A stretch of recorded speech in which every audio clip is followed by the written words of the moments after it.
Welcome to the enchanting world of Bella Brown's historical Western romance. I'm delighted to share this journey with you today. Before we ride into the story, if you enjoy these narrations, please consider subscribing to this channel.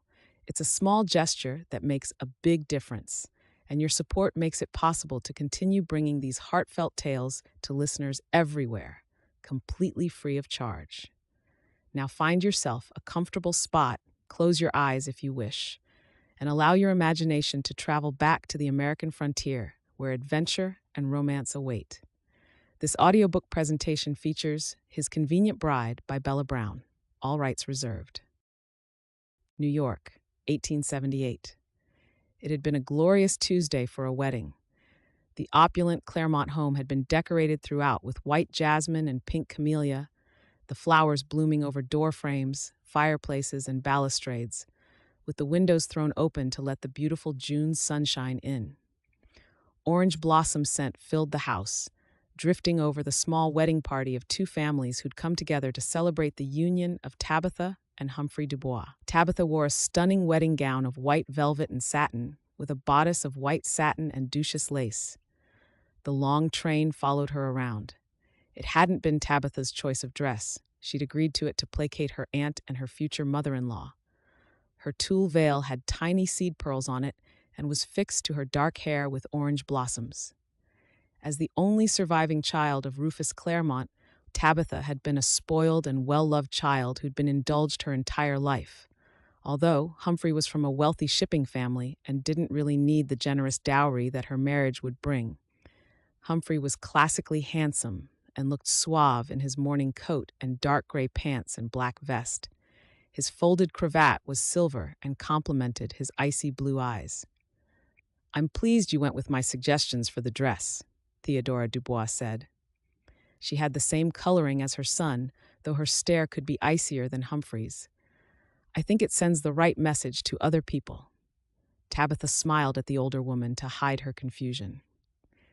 After a very traditional courtship, Humphrey had been guided by his mother on many decisions, and it appeared that Theodora was expecting this to continue into his married life. "I do like it," she offered the older woman quietly.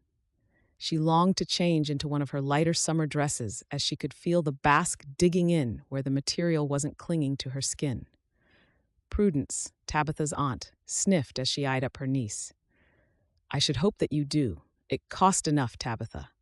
Theodora sniffed back.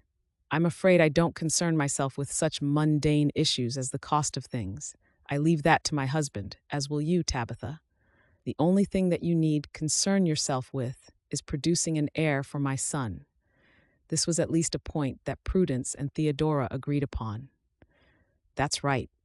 It is your duty as a woman and a wife to make a good home for your husband and to provide him with a family that he can be proud of." "As long as there is a son in there," Theodora added. Tabitha swallowed, her eyes drifting to where her new husband made small talk on the other side of the room. She longed for him to see her and wished that she could reach out to him with her mind alone, that he may come and rescue her from talking about such embarrassing issues. Humphrey remained oblivious, those light blue eyes instead dancing around the room.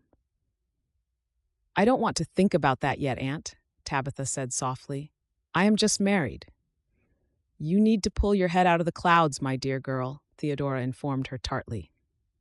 "A wife has many responsibilities to make sure her husband has a comfortable and happy life.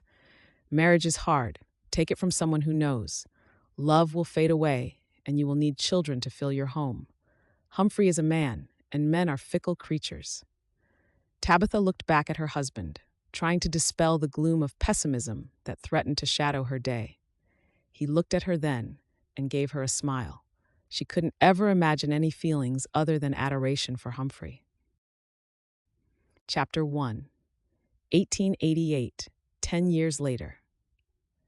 Tabitha Dubois stepped into the drawing room and heard the chatter drop off slightly. It was what usually happened at one of Humphrey's lavish dinner parties. But then, the guests were usually Humphrey's friends, his associates, his colleagues. This meant that when the men retired to have their cigars and drink their whiskey, Tabby was left alone with the wives of the men. In the past 10 years, she'd grown accustomed to being the target of the idle gossip. She'd even been privy to their mockery, though this was by accident and not by design. What she'd heard in the garden long ago had been vicious and spiteful.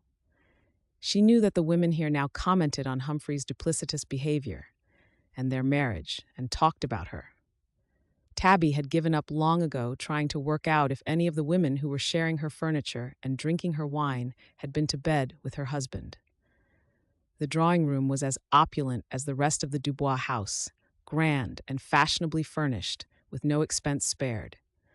Sconces glowed along the walls, casting a warm light around the room and picking up the gilded pattern in the fancy wall coverings and gold-framed paintings.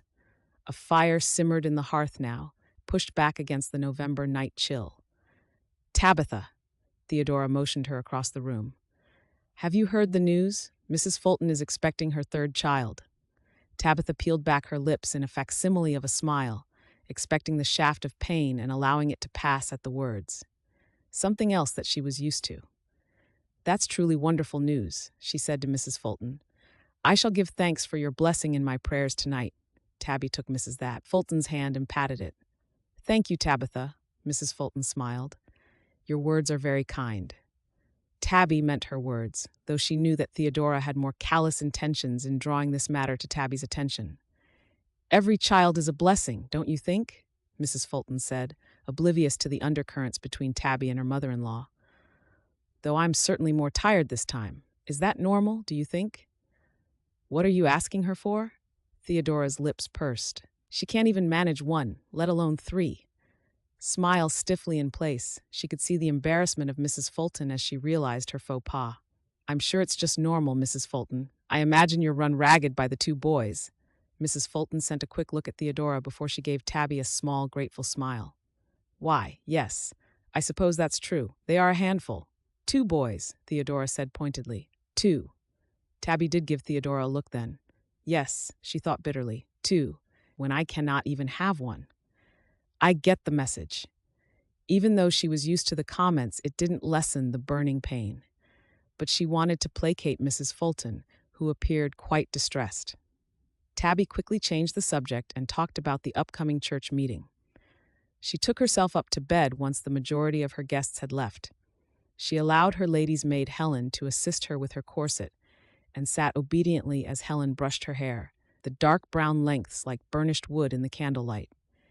Helen bade her good night once Tabby was settled in her bed. Tabby extinguished the candle and sighed into the darkness. Yet sleep eluded her. She felt the sting of tears and let them fall unchecked.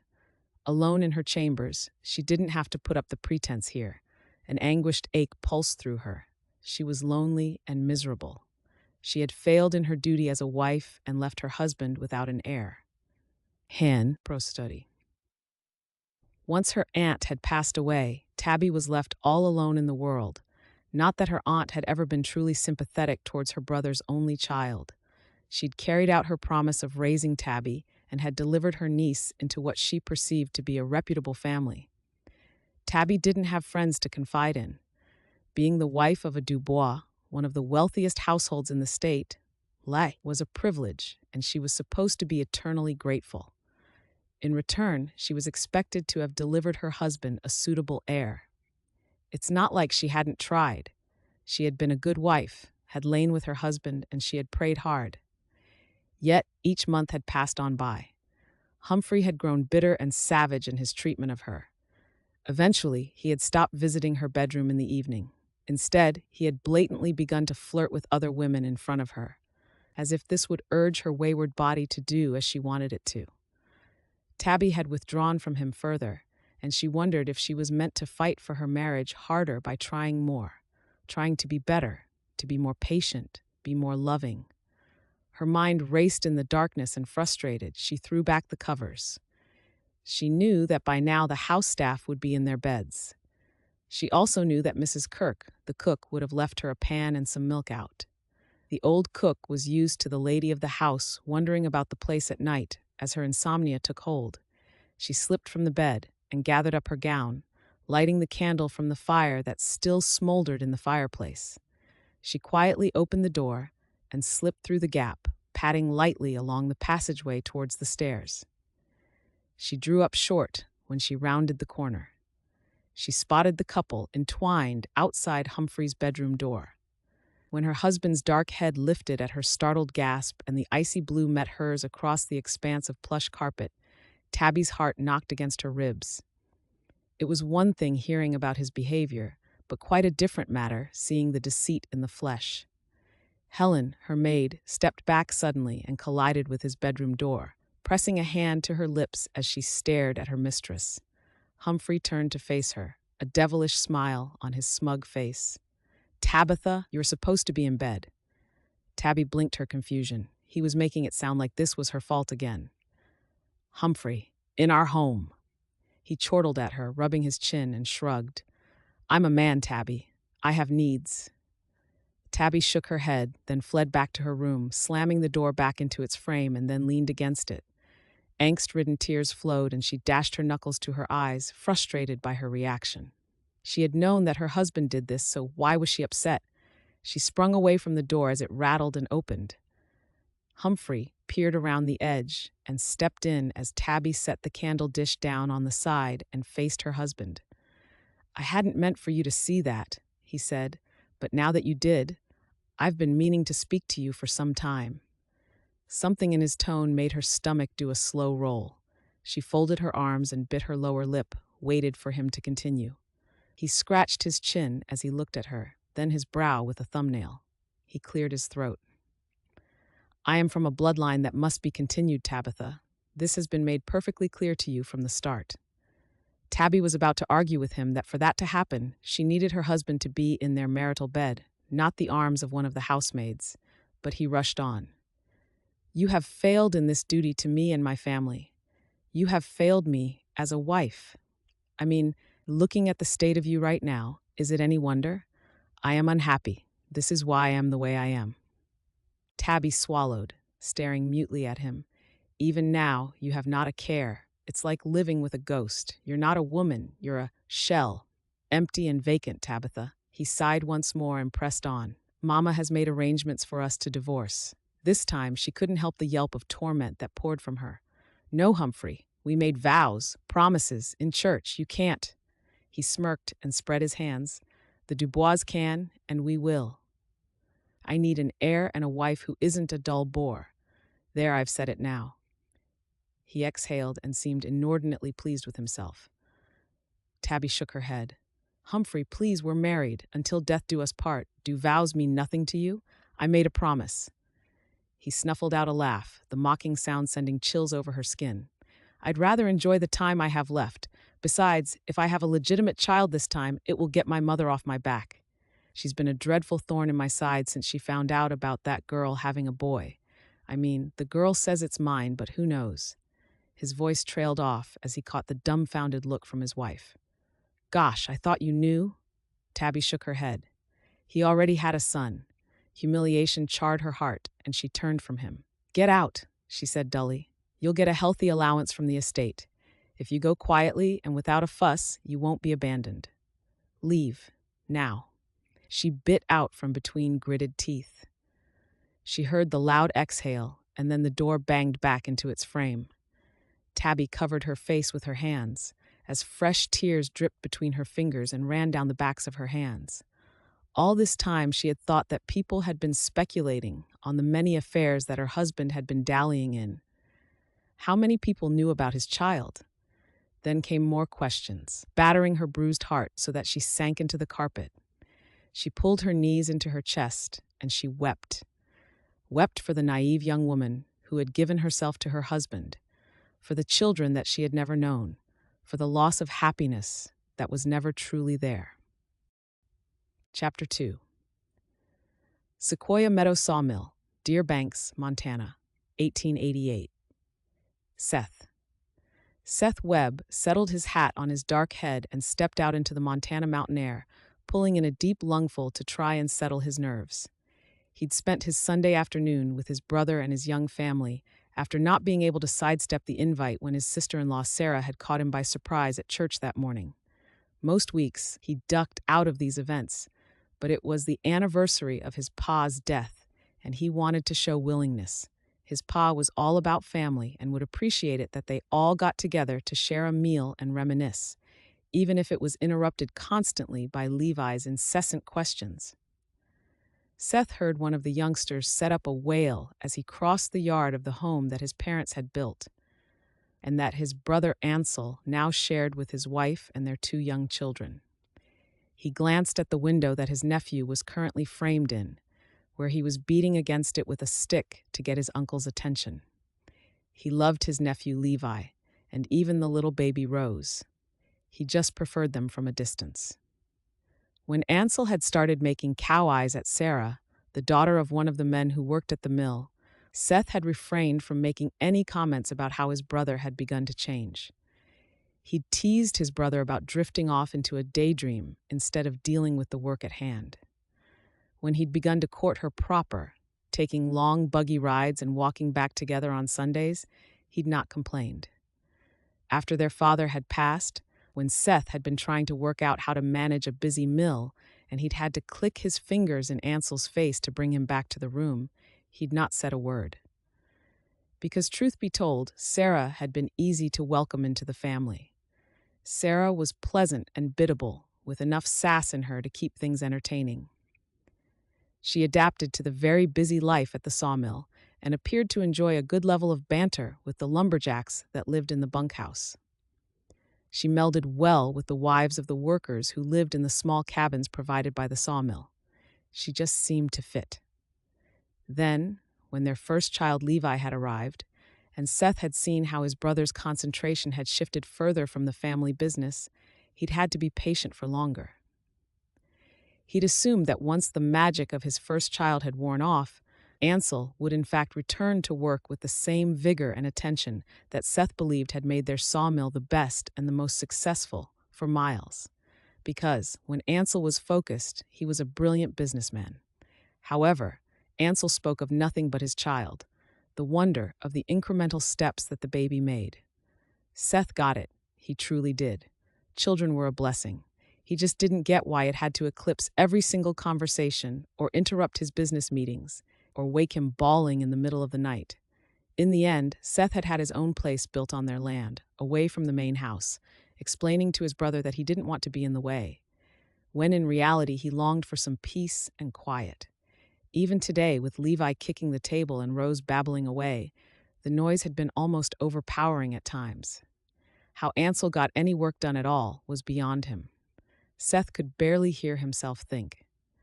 Now, he ambled across the wide field that separated the 2 properties. The big house, as everyone referred to it, was a tall timber structure with several rooms and surrounded by barns, the sawmill, and stores, as well as a cookhouse and stables. He lifted his hand in greeting 2 of the employees who were sat outside, enjoying a smoke and shooting the breeze. The mill was closed on Sundays, one of Ansel's suggestions, and it seemed to suit most men. Seth's dark eyes roamed the land that had been in his family for decades. The mountains were timeless, peeking through the gray clouds that hovered over the peaks. Their foothills and sides were dressed in ponderosa pine, larch, red cedar wood. He stood in the empty yard and took stock. He loved this land. Some of these trees had been here since before horses plowed the plains. Some of them would still be here long after Levi's grandchildren were running the mill. He had a deep sense of pride in what his life afforded him and the families of the men who worked for him. And yet, Seth turned to look at his home, the cabin modest by comparison to the big house. He'd kept it simple and practical. Rough-hewn timber clapboard from his timber yard with a pitched roof and a stone-breasted chimney. It had a porch that jutted out of the front on which he'd thought about sitting on one day when he had time.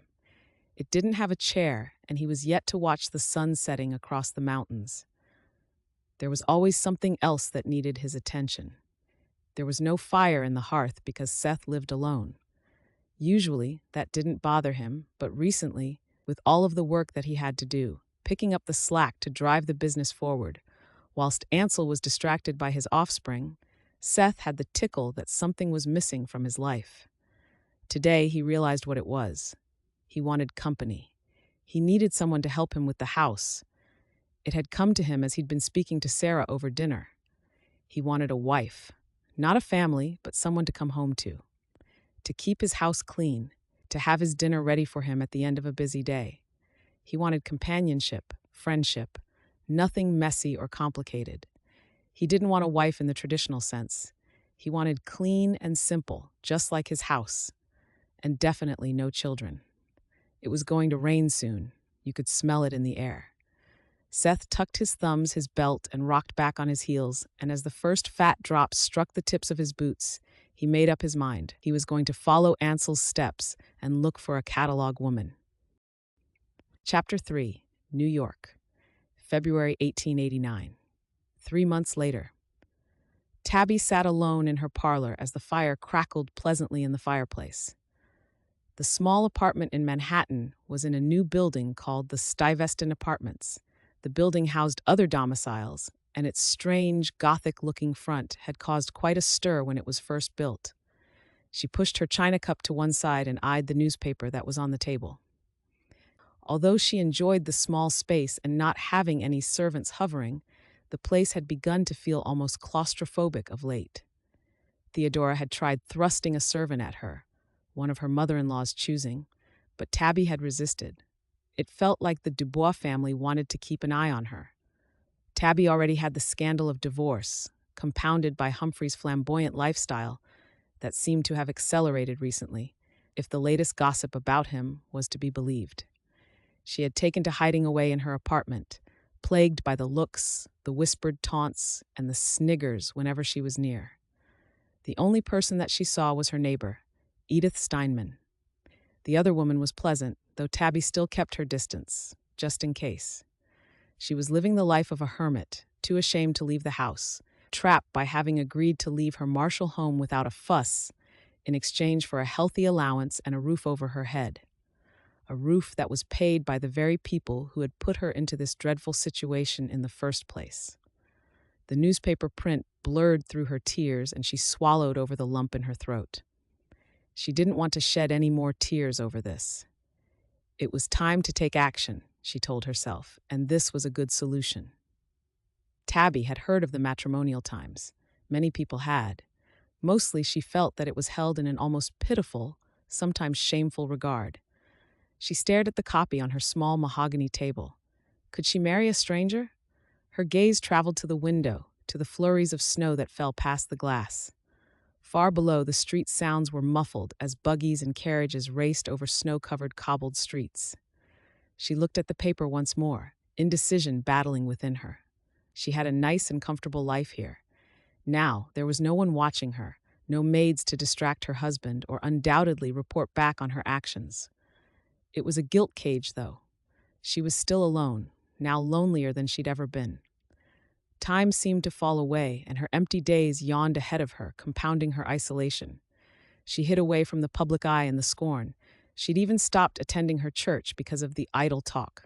She was not living, only existing. Her father's words rushed into her mind, ones that he'd whispered as he lay in the bed that he'd later die in. "You can be many things, Tabby, but mostly I want you to be happy." She yanked the paper to her and with a steadying breath opened the first page. Matrimonial Times, October 1888. Seth Webb, sawmill owner and lumberjack, seeks companion here in the Montana hills. She should be good-natured and not afraid of hard work. Good cook, eye to detail for cleaning, and a sensible head for life in a busy trade. Marriage is proposed for the right woman. Looks unimportant, as I only request friendship, not love. You will be provided with a comfortable life. Please, no women with children need apply, as offspring is not an option here. If you meet these specific criteria, I look forward to hearing from you. Again and again, Tabby returned to the same advert. It had been placed months ago, she noted. The light had long since faded, and now the room was lit by gaslight and candles. At first, she had dismissed the advert as being too cold and sounded too stern. No love?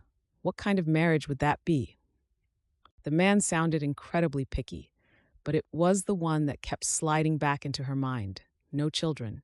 She began to imagine what he was like. He hadn't mentioned his age in the advert. Would he be a young man? Surely, at 28, Tabby was too old to be considered marriage material once more. She had dark hair that was given to curling when wet. Her dark eyes were long, and as such looked too big for her face, though were balanced out with a generous mouth. She knew that she wasn't the blooming rose that she'd been a decade ago when she joined the Dubois family.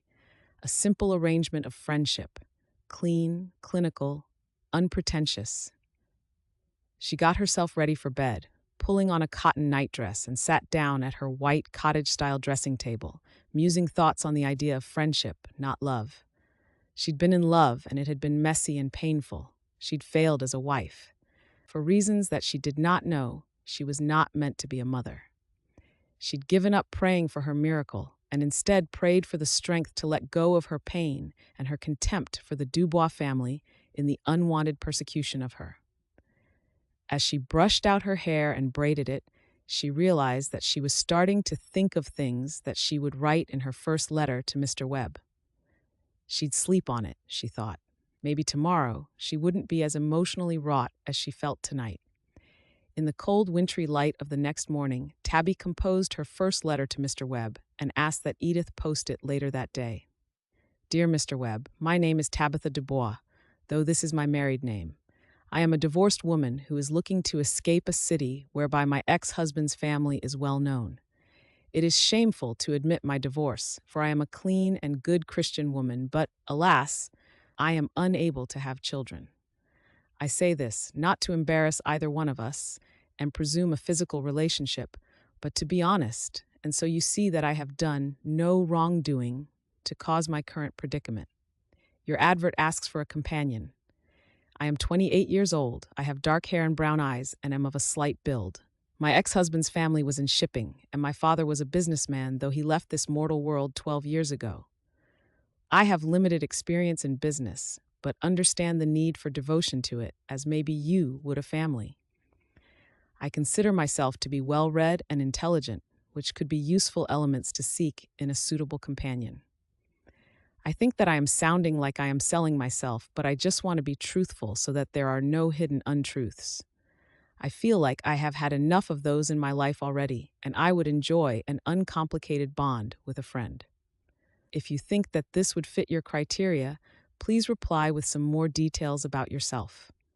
From Tabitha Dubois of Manhattan, New York. Chapter 4. Seth. The sun had long since slid into the tree line, and the evening had turned chilly and damp when Seth eventually walked through his cabin door. He lit the kerosene lamp and noted that Sarah, or one of the wives, must have been to the town that day, as he had a parcel and 2 envelopes sat on the neat sideboard. His space was simple and functional, exactly how he liked his life. He had a wooden table and a bench, a fireplace, and a wide cowhide couch that very often doubled as a bed when he'd put in a grueling day. He'd added a stove after he'd had the house built, though rarely used it. He lit the fire that had been set by someone, and then he added cold potatoes and dried pork to a plate. He sat and ate, his mind going over business needs for the next day. He wiped his mouth on his sleeve and pulled the post towards him with a sigh. He'd had several responses to his advert that he'd placed almost a while ago, but had almost lost interest in finding himself a mate. He'd put placing the advert down to a mad moment of lunacy, of weakness that he'd experienced. And every response he'd had so far had been contrary to what he'd asked for. Women who'd been displaced because of the death of their husband, or young women longing for adventure and romance in the mountains, none of which Seth had time, nor the inclination for. He opened the parcel and set aside the supplies, but eyed the letters. He considered throwing them both into the fire. He must write to the office in Butte and ask them to remove the advert. He was wasting his own precious time, as well as the time and money of these poor women. Seth pushed the letters away and went to bed.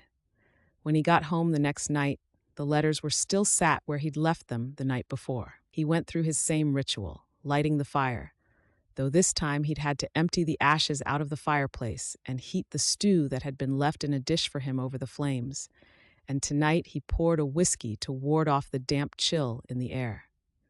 Maybe it was his pensive mood. Maybe it was another bout of madness. But he opened the letters. The first one, a maid from Boston, begged him for support for her and her son. The next one made him sit up angle the lamp to see better, and read it a second time. Finally, an uncomplicated response to his direct advert, seeking companionship. Seth poured himself another drink and carried the lamp to his writing desk, where he pulled out a sheet of paper, inkwell, and a pen. Dear Ms. Dubois, I must thank you for your response to my advert. I had almost given up on the idea of finding a companion in this manner. It was refreshing to read an honest appraisal of yourself, and I shall try my best to reciprocate. My name is Seth Webb. I am a second-generation lumberjack and sawmill owner that I share responsibility with my brother. Your father was correct in his description of a business being like a child, requiring nurturing and time to grow, as if it was a living and breathing entity. I know that some people see this as a ridiculous statement, but I have many families depending on the sawmill, and, as such, this weighs heavily on me at times. You ask for details about me. I have dark brown hair, brown eyes, and a fairly even temperament for a man who lives in the mountains. As I said in my advert, I'm looking for a woman who matches my temperament, who doesn't scare easily, and who will provide me with a clean hearth and a decent meal.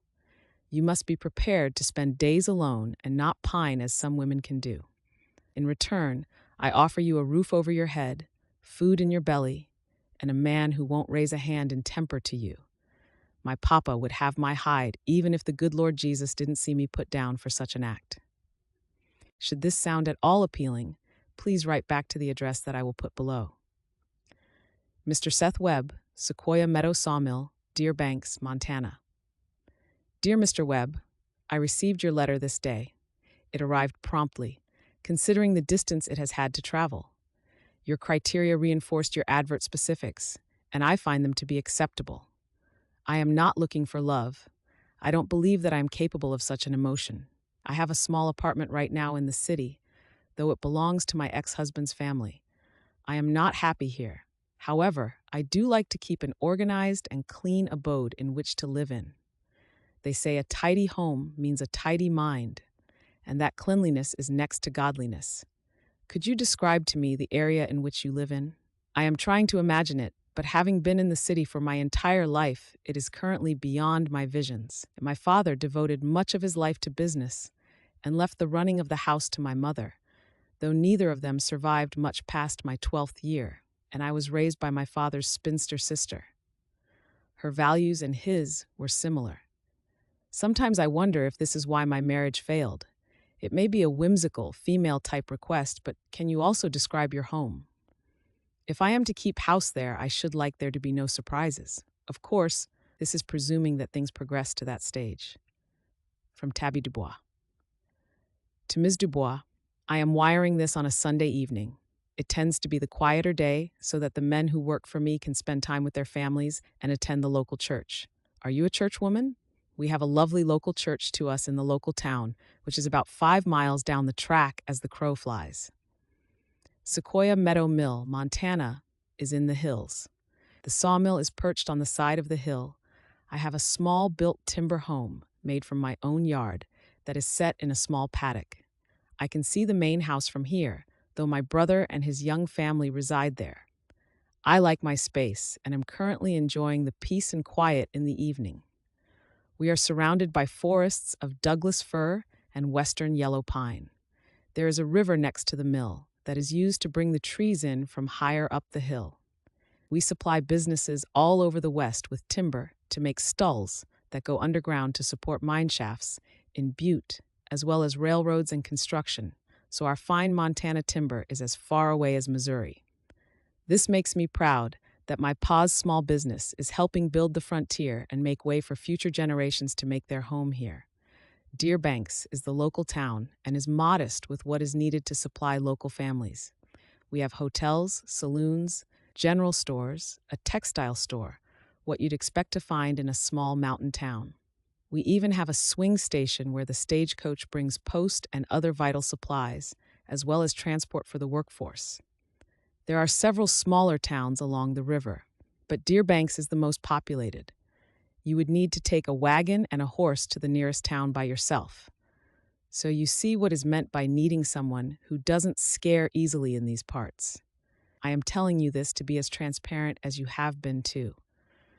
Is there anything else that you would like to know?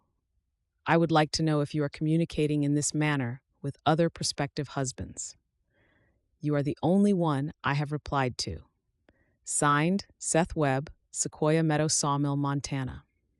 Dear Mr. Webb, I would like to confirm that you are the only one that I replied to also. I have asked myself many times over the past few weeks, whilst idling time, why that is so. I think because of your simple honesty, that seems evident. For many years, I feel that I was duped, and the humiliation of this is now outweighed by deep anger that I wasn't able to see the woods for the trees. And yes, that is a deliberate pun that made me smile.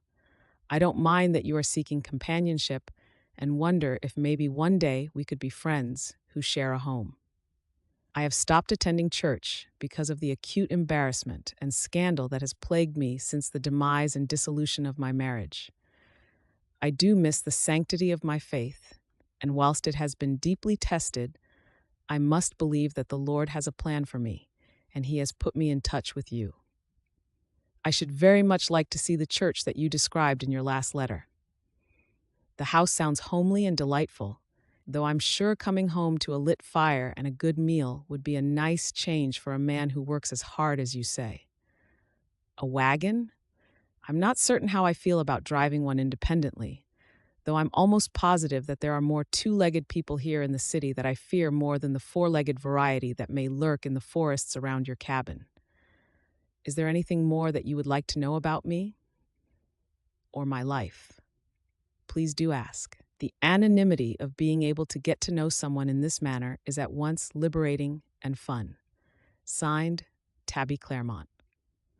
To Miss Clairmont, I should notice that the name change was a welcome one for you, and I am happy to refer to you in such a way. I am sorry that there has been a delay in my response to you.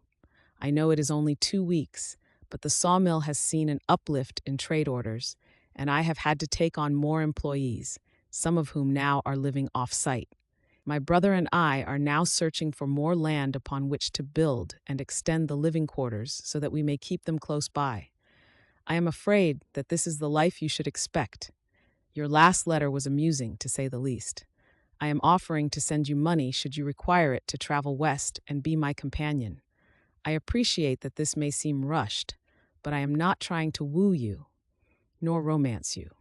Please be assured that the arrangement would be a wholly practical one, and whilst you would be expected by the local community to take my name as a married woman, we would not be sharing a bed. I am using this opportunity to be as clear as I can. There is no room in my life for love or children. I need a housekeeper and someone to run my errands. In return, you would have full use of the home and be given an allowance that you can spend independently, as well as an allowance for running the house.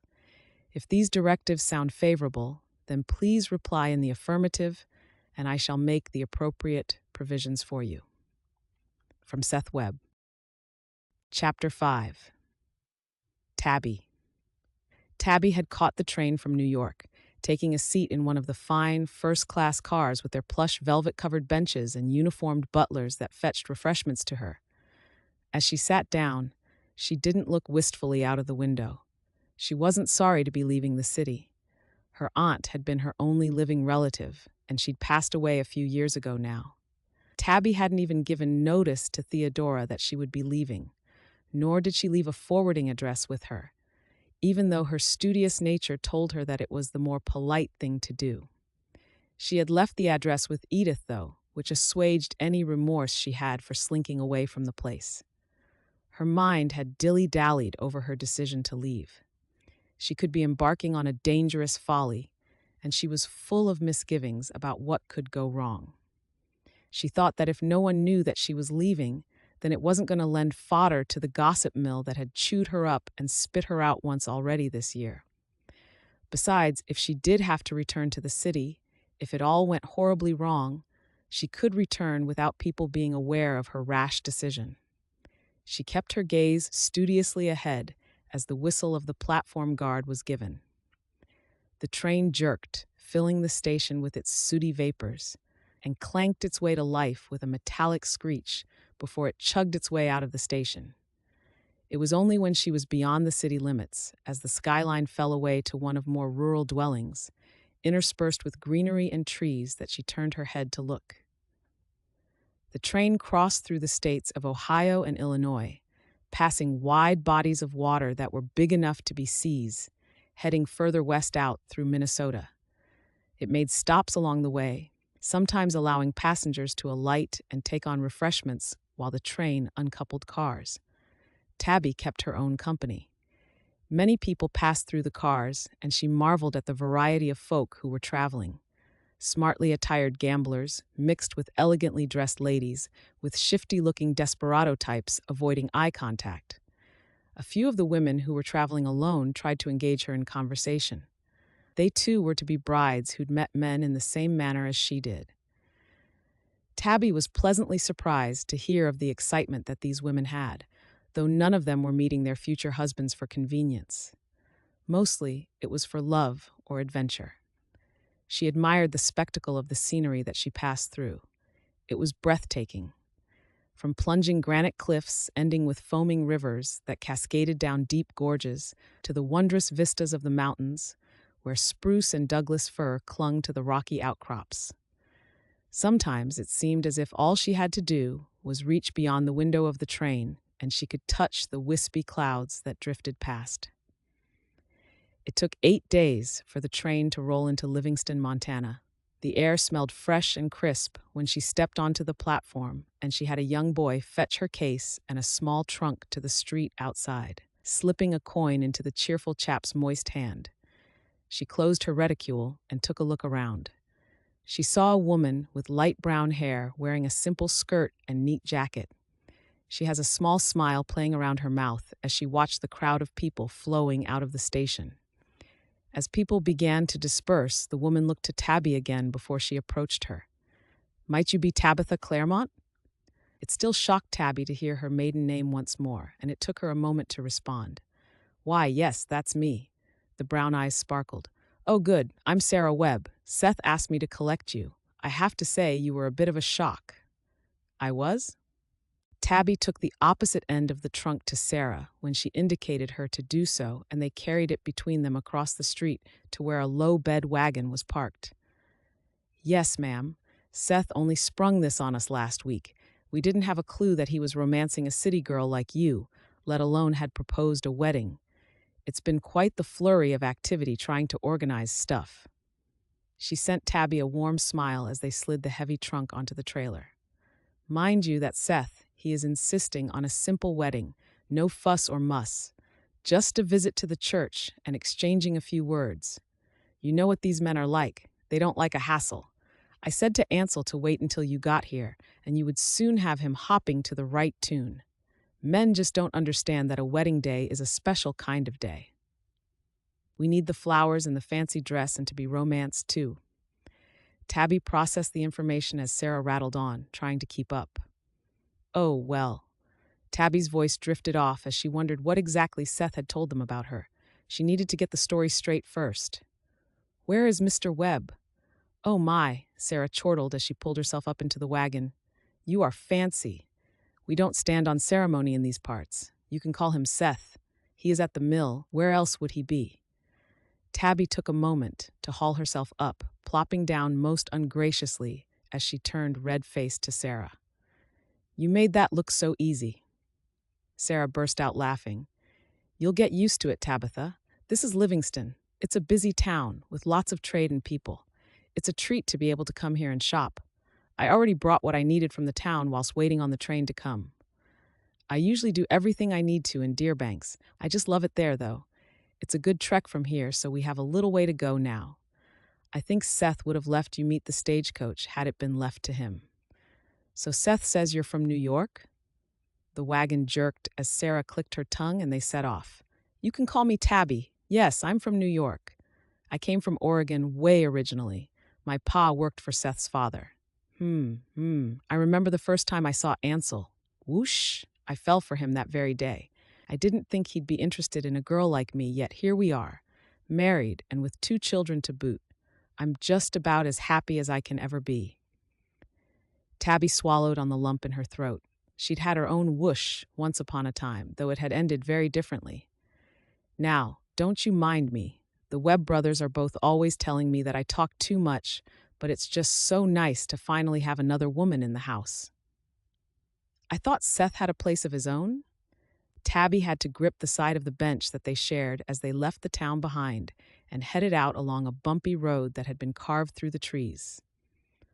Oh, he does, Sarah rolled her eyes, though he's hardly ever in it.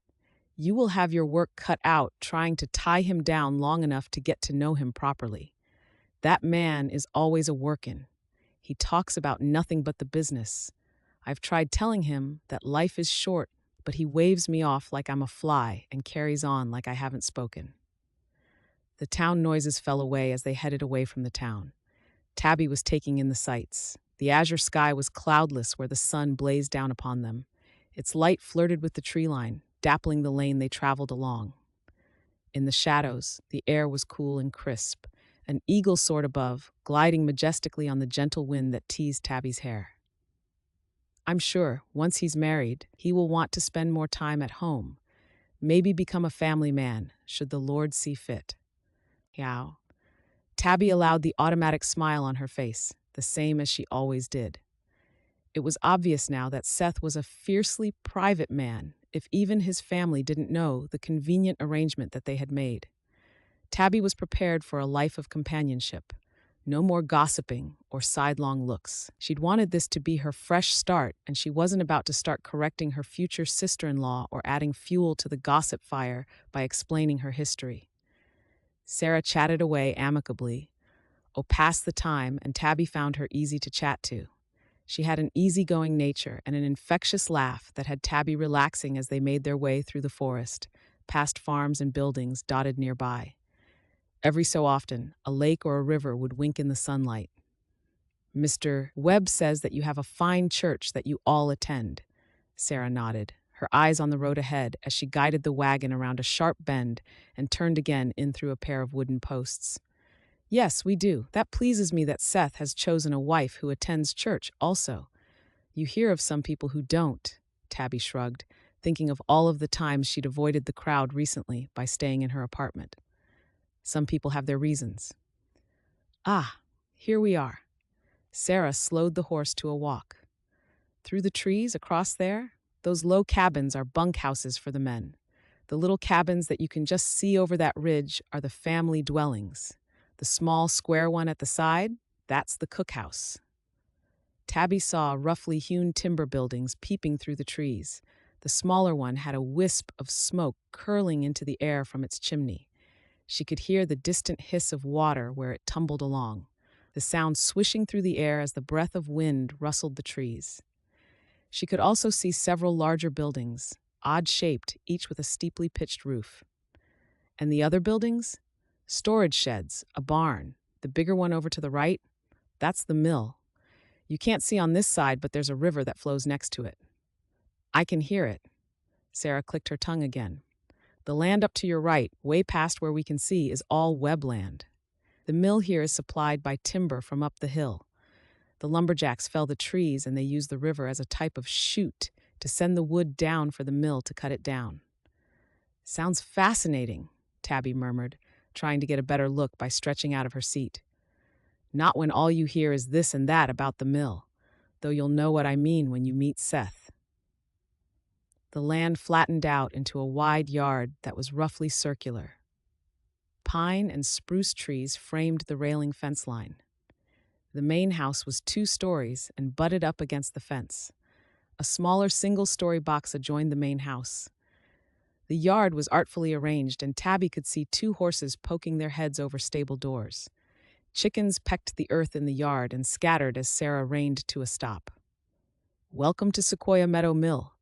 We thought you'd like to stay here at the main house until, you know. Sarah wrinkled her nose as she dropped her voice to a whisper.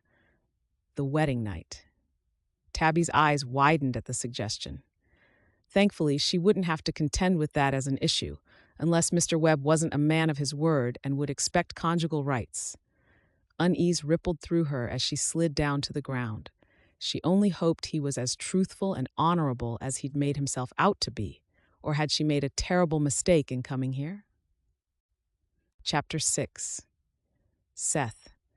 Dusk had fallen and an owl hooted somewhere in the trees as Seth stamped off his feet and stepped onto the porch of the main house. It had been a busy day, and he'd been headed back to his place before Bertie, one of the workers, had reminded him that he now had a house guest to see. He wasn't going to admit that he'd clean forgotten about her arrival. He'd mentioned to both Ansel and Sarah last week that he needed someone collecting from the train station, and Sarah had near enough burst with excitement. He'd not had the heart to explain that it was more of a clinical arrangement than the grand love affair that she was assuming. Ansel opened the door for him and held a finger to his lips. Sarah was in a chair next to the fire with a swaddled rose in her lap.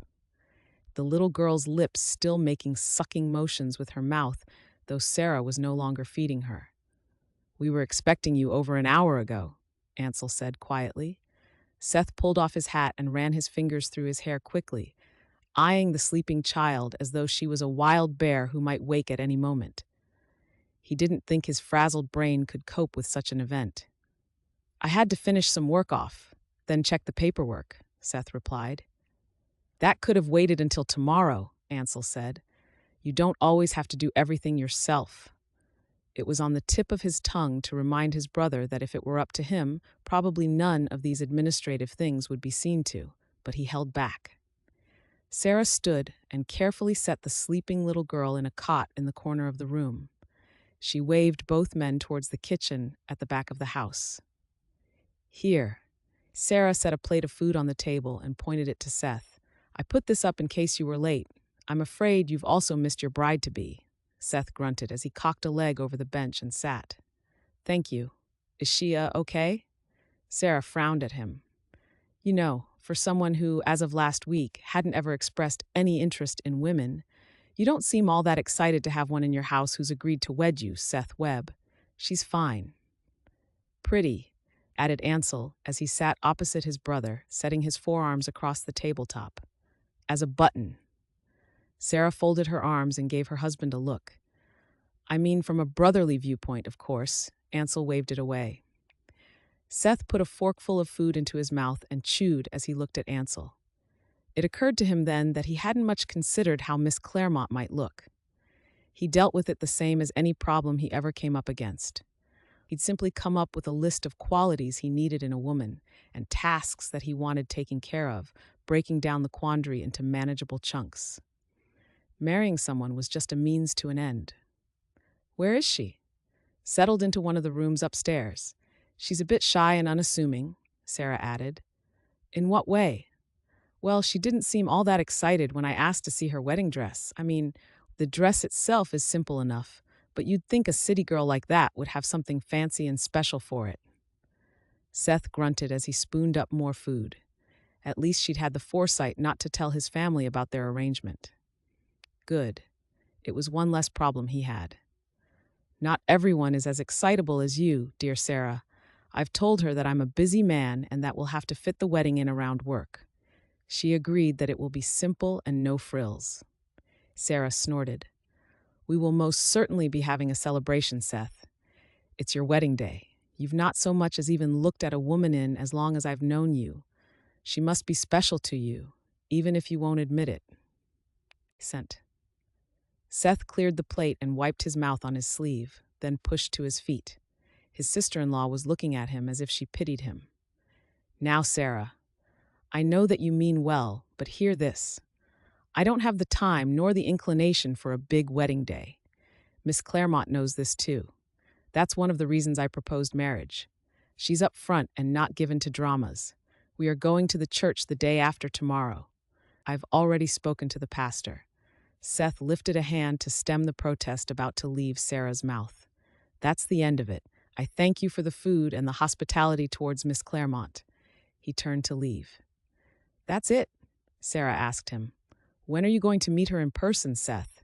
You can't do this to the poor woman, leave her stranded with strangers in an unknown town." He heard the mewling sound of Rose stirring in the other room and decided to beat a hasty exit. "It's fine. I'll stop by in the morning and see if she's up by then. Tabby." The next morning, Tabby woke early with the sunlight slanting through the drapes that she had hastily drawn against the darkening sky last night. She had fallen into bed early, exhausted from the traveling and the fresh mountain air. She had watched the daybreak over the tree line, a phenomenal view of pinks and magentas. As she had dressed for the day, she had crossed to the window several times as strange sounds reached her through the window. By the time she was ready, she could hear several little feet stomping about the house and knew that both Levi and Rose were up and about. She stepped into the living space just as Rose let loose an ear-splitting screech. Levi hastily handed her back the wooden horse he'd taken, sending a worried look to the adult who'd just walked in. "Morning, Miss Tabby," he said. "I didn't mean to take the toy." Tabby nodded, unsure of what to say to him. Her experience of children was extremely limited. "Oh, you should be nice to her. You're lucky to have a sister." "Do you have one?" he asked her. "No," Tabby shook her head, "though I think I would have liked one." Rose blinked her dark, damp eyes at Tabby. Tabby eyed the child the same way as she would a snake. In response, Rose's face crumpled as she let out another wail. This time Sarah came bustling through from the kitchen, wiping her hands on a rag. "Goodness me, Miss Webb, whatever is the matter?" She picked up her daughter and swung her to her hip. "Oh, Tabby, you're up. How did you sleep?" "Just fine, thank you." Sarah angled her head away from Rose's chubby fist as it tapped her cheek. "I bet you're hungry. I saved you some oats. Do you like oats?"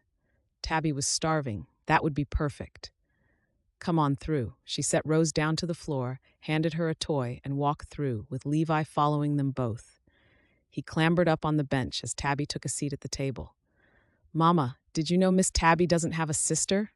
Sarah sent Tabby an apologetic smile. "No, I didn't, Levi, but I'm sure I would have found out when I had 5 minutes spare to get to know her." Sarah set a pan on the stove, her movements quick and efficient. It seemed to Tabby that everything she did was done economically, as if she didn't have time to waste unneeded actions. Levi started to talk again, and Tabby fielded the rapid-fire questions as best as she could when the back door opened and 2 men stepped through. "Papa?" Tabby winced at the volume as Levi shot off the bench and ran to the first, younger man who bent to catch the sprinting child, his expression one of adoration as he held his son. But it was the second man, older and more sedate, that made her heart bump a little bit. His dark eyes met hers across the space. "Seth," Ansel's hand swept towards Tabby. "This here is Miss Tabitha Clairmont." "Miss Clairmont, my brother, Seth Webb." Tabby swallowed. He was giving her an almost clinical once-over look, and she wanted to blush at the sudden attention. She had to remind herself that she was not meant to fawn over her future husband. They'd agreed on a practical arrangement, nothing more. Though she hadn't expected a man quite so self-assured and handsome. She gave him a cool smile as she stood up and shook the hand that he offered her. His skin was rough and warm, a direct contrast to her ex-husband's, and she felt a thrill deep in her gut at his touch. She dropped her gaze and instead focused her attention on Levi, then on Rose, who'd shuffled herself in across the floor. Sarah was stood watching the 2 lovebirds, all dewy-eyed. "Miss Clairmont?" Seth nodded once. "Uncle Seth, did you know Miss Tabby is going to be my new aunt?" Levi stretched a hand towards his uncle from where Ansel was holding him.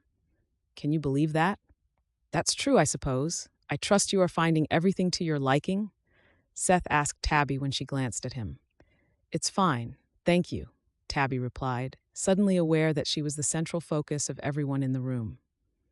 It was not a comfortable feeling, and she wanted the ground to open up for her. She wasn't sure what to say next, and the silence that followed was awkward. "Oh my goodness, you pair!" Sarah shook her head. "You don't need to be tongue-tied, either of you. Seth, take your bride outside for a walk. It's a beautiful day out there." "I have work," Seth began, but his protests were overridden by both Sarah and Ansel, and soon enough, Tabby found herself out in the yard with the handsome stranger, more self-conscious than ever before and totally at a loss for words. How could they hope to move forward in a marriage if she couldn't even look at him? Chapter 7. Seth. He'd wanted to head over to the mill after they'd checked the sheds, but Ansel had insisted that he come over to the house and meet Tabby instead. Reluctantly, he'd agreed, knowing that he'd have to deal with the children as well as meeting his future bride. Might as well get it over with, Seth had murmured as he'd followed in Ansel's footsteps. He avoided the quizzical look that his brother had sent him and stepped through the back door, bracing himself for the energy of his nephew. Instead, he'd spotted her, sat at the kitchen table. His pulse had kicked up at the sight of her. Ansel had been right. She was pretty as a button, dark hair and honey-brown eyes that she kept hidden behind a sweep of dark lashes. A wide pink mouth sent him a cool smile. He felt the tingle of disappointment, and then remembered that theirs was a practical arrangement. He reasoned with himself that at least he'd have a pretty woman on his arm at social events now, even if she'd presented him with a large, unavailable sign. He'd wanted this handy arrangement, and he gauged from her reaction that she wasn't as affected by meeting him as he had been to her. Now, she followed him back out into the yard and appeared withdrawn.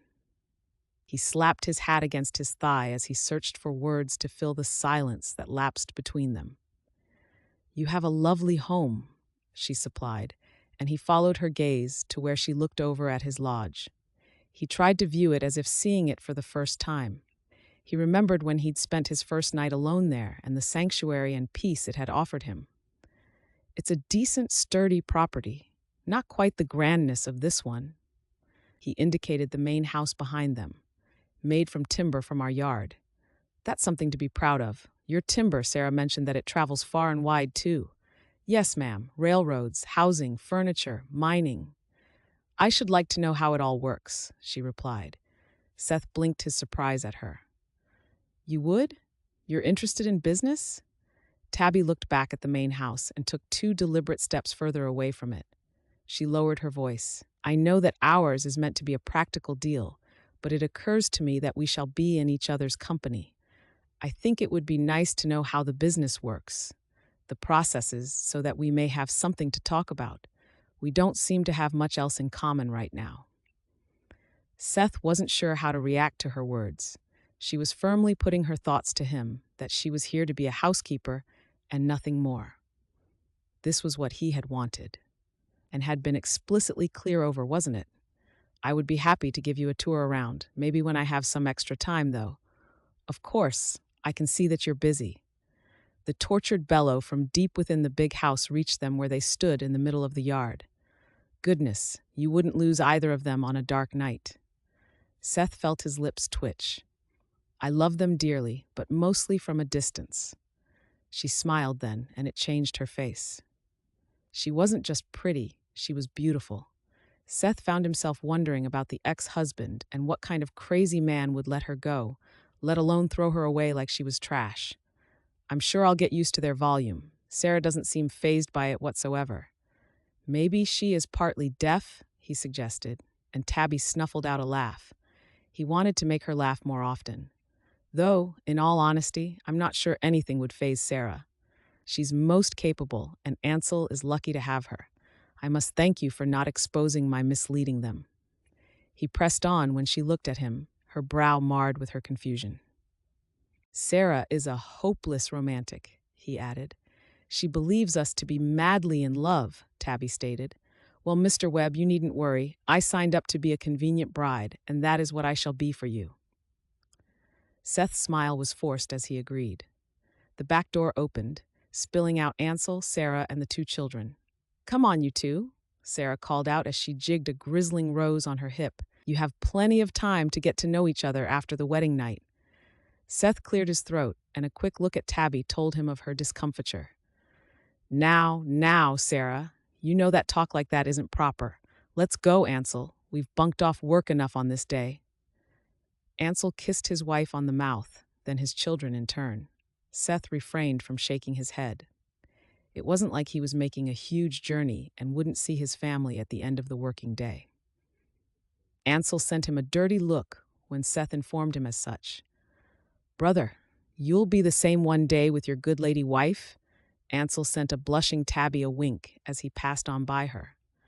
They'd reached the small wooden gate that was in the fencing, and Seth paused to close it, looking back towards the house. He frowned over his disappointment that Tabby wasn't stood with Sarah watching her husband off. Instead, She must have gone back in the house. This was his doing, and he had no one to blame but himself. Tabby married Seth in the pretty, pale gray church in Deer Banks. She wore a dress of pale green that she'd brought with her. Sarah had made a headdress of flowers picked from the meadow behind the cabin and had weaved them through her dark hair that was worn up. She'd foregone the veil and had murmured her responses as her heart thrummed with nerves against her ribcage. Tabby couldn't help but compare this wedding day to her last one. It felt wrong and fraudulent to be stood in the house of the Lord, making promises and taking an oath when she'd done the same over 10 years ago. She'd had to mutter her responses to the preacher as he'd spoken, reciting words of pledges to love and to honor. Had Humphrey meant anything that he'd said? Had he remarried now? Her mind went back to the night she'd caught him in the passageway with the maid, and she felt the burn of her tears. Did it make her despicable to be making another agreement with another man? Would she ever be forgiven for such disloyalty? Seth looked dapper in his smart pants and vest. He'd combed his hair neatly and had shaved so that when he leaned forward to bus his cheek to hers to seal their agreement, his skin felt smooth. Tabby's emotions rioted inside, so that Seth had to take her by the arm and guide her from the church. The sunlight dappled the small church, surrounded by pines and fir trees. A mellow wind stirred the skirts around her legs, and Seth was shaking hands of people who had gathered to watch the ceremony. Congratulatory words rained down in her head, yet Tabby felt in a daze as she was led like a lamb to the small buggy waiting just beyond the fence line. Seth handed her up into it, called out a goodbye to Sarah and Ansel. The buggy rocked as Seth climbed into it. Tabby stared at her boots, misery shrouding her. What was she thinking? She hadn't been happy with Humphrey, not for a long time. Both he and Theodora had made their views of her clear at every given opportunity. She owed them nothing. No, she thought, it came from her deep-seated sense of right and wrong. She'd taken a promise and meant it. Now, she'd made a promise to a man she barely knew, to love him when he'd expressed that he had no interest in love. Was that why she wasn't ever blessed with a child? Because she was a liar, a defrauder? She felt the ball of tears in her throat and had trouble swallowing over the lump there. The buggy rolled off, turning back for the town. She was Mrs. Seth Webb now. She could sense him looking at her, so she lifted her eyes to the horizon, narrowing her eyes against the brightness of the day. She had spent many a year pretending to be happy with Humphrey, so surely she could do it again. After all, she no longer had any financial worries. She no longer had to deal with Theodora. She just needed to continue to smile and pretend to be happy with her decision. She needed to be a housekeeper and dismiss the little frisson of whatever it was every time she saw him. "Are you okay?" he asked her quietly.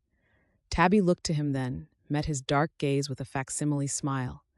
"Yes, Mr. Webb. I suppose I just don't like being the center of attention. There was quite the turnout today. We employ many people, and my family has had ties to the area going back a couple of decades. I probably should have warned you."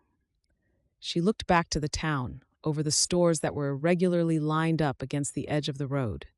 Folks went about their business, making the town a hive of activity. "Are you sure you're okay? You seem a little troubled."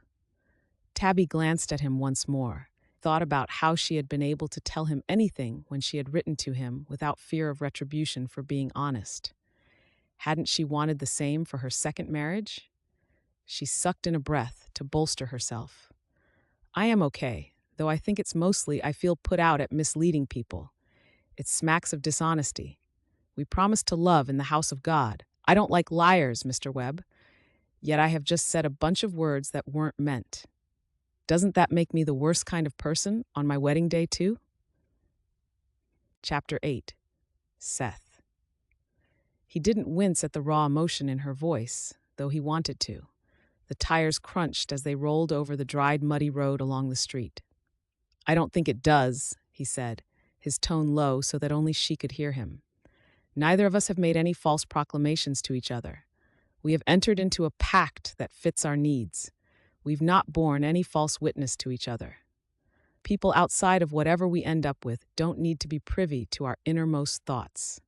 I appreciate that maybe it goes against the grain for you, and that just means that you are a good person deep down, Tabitha."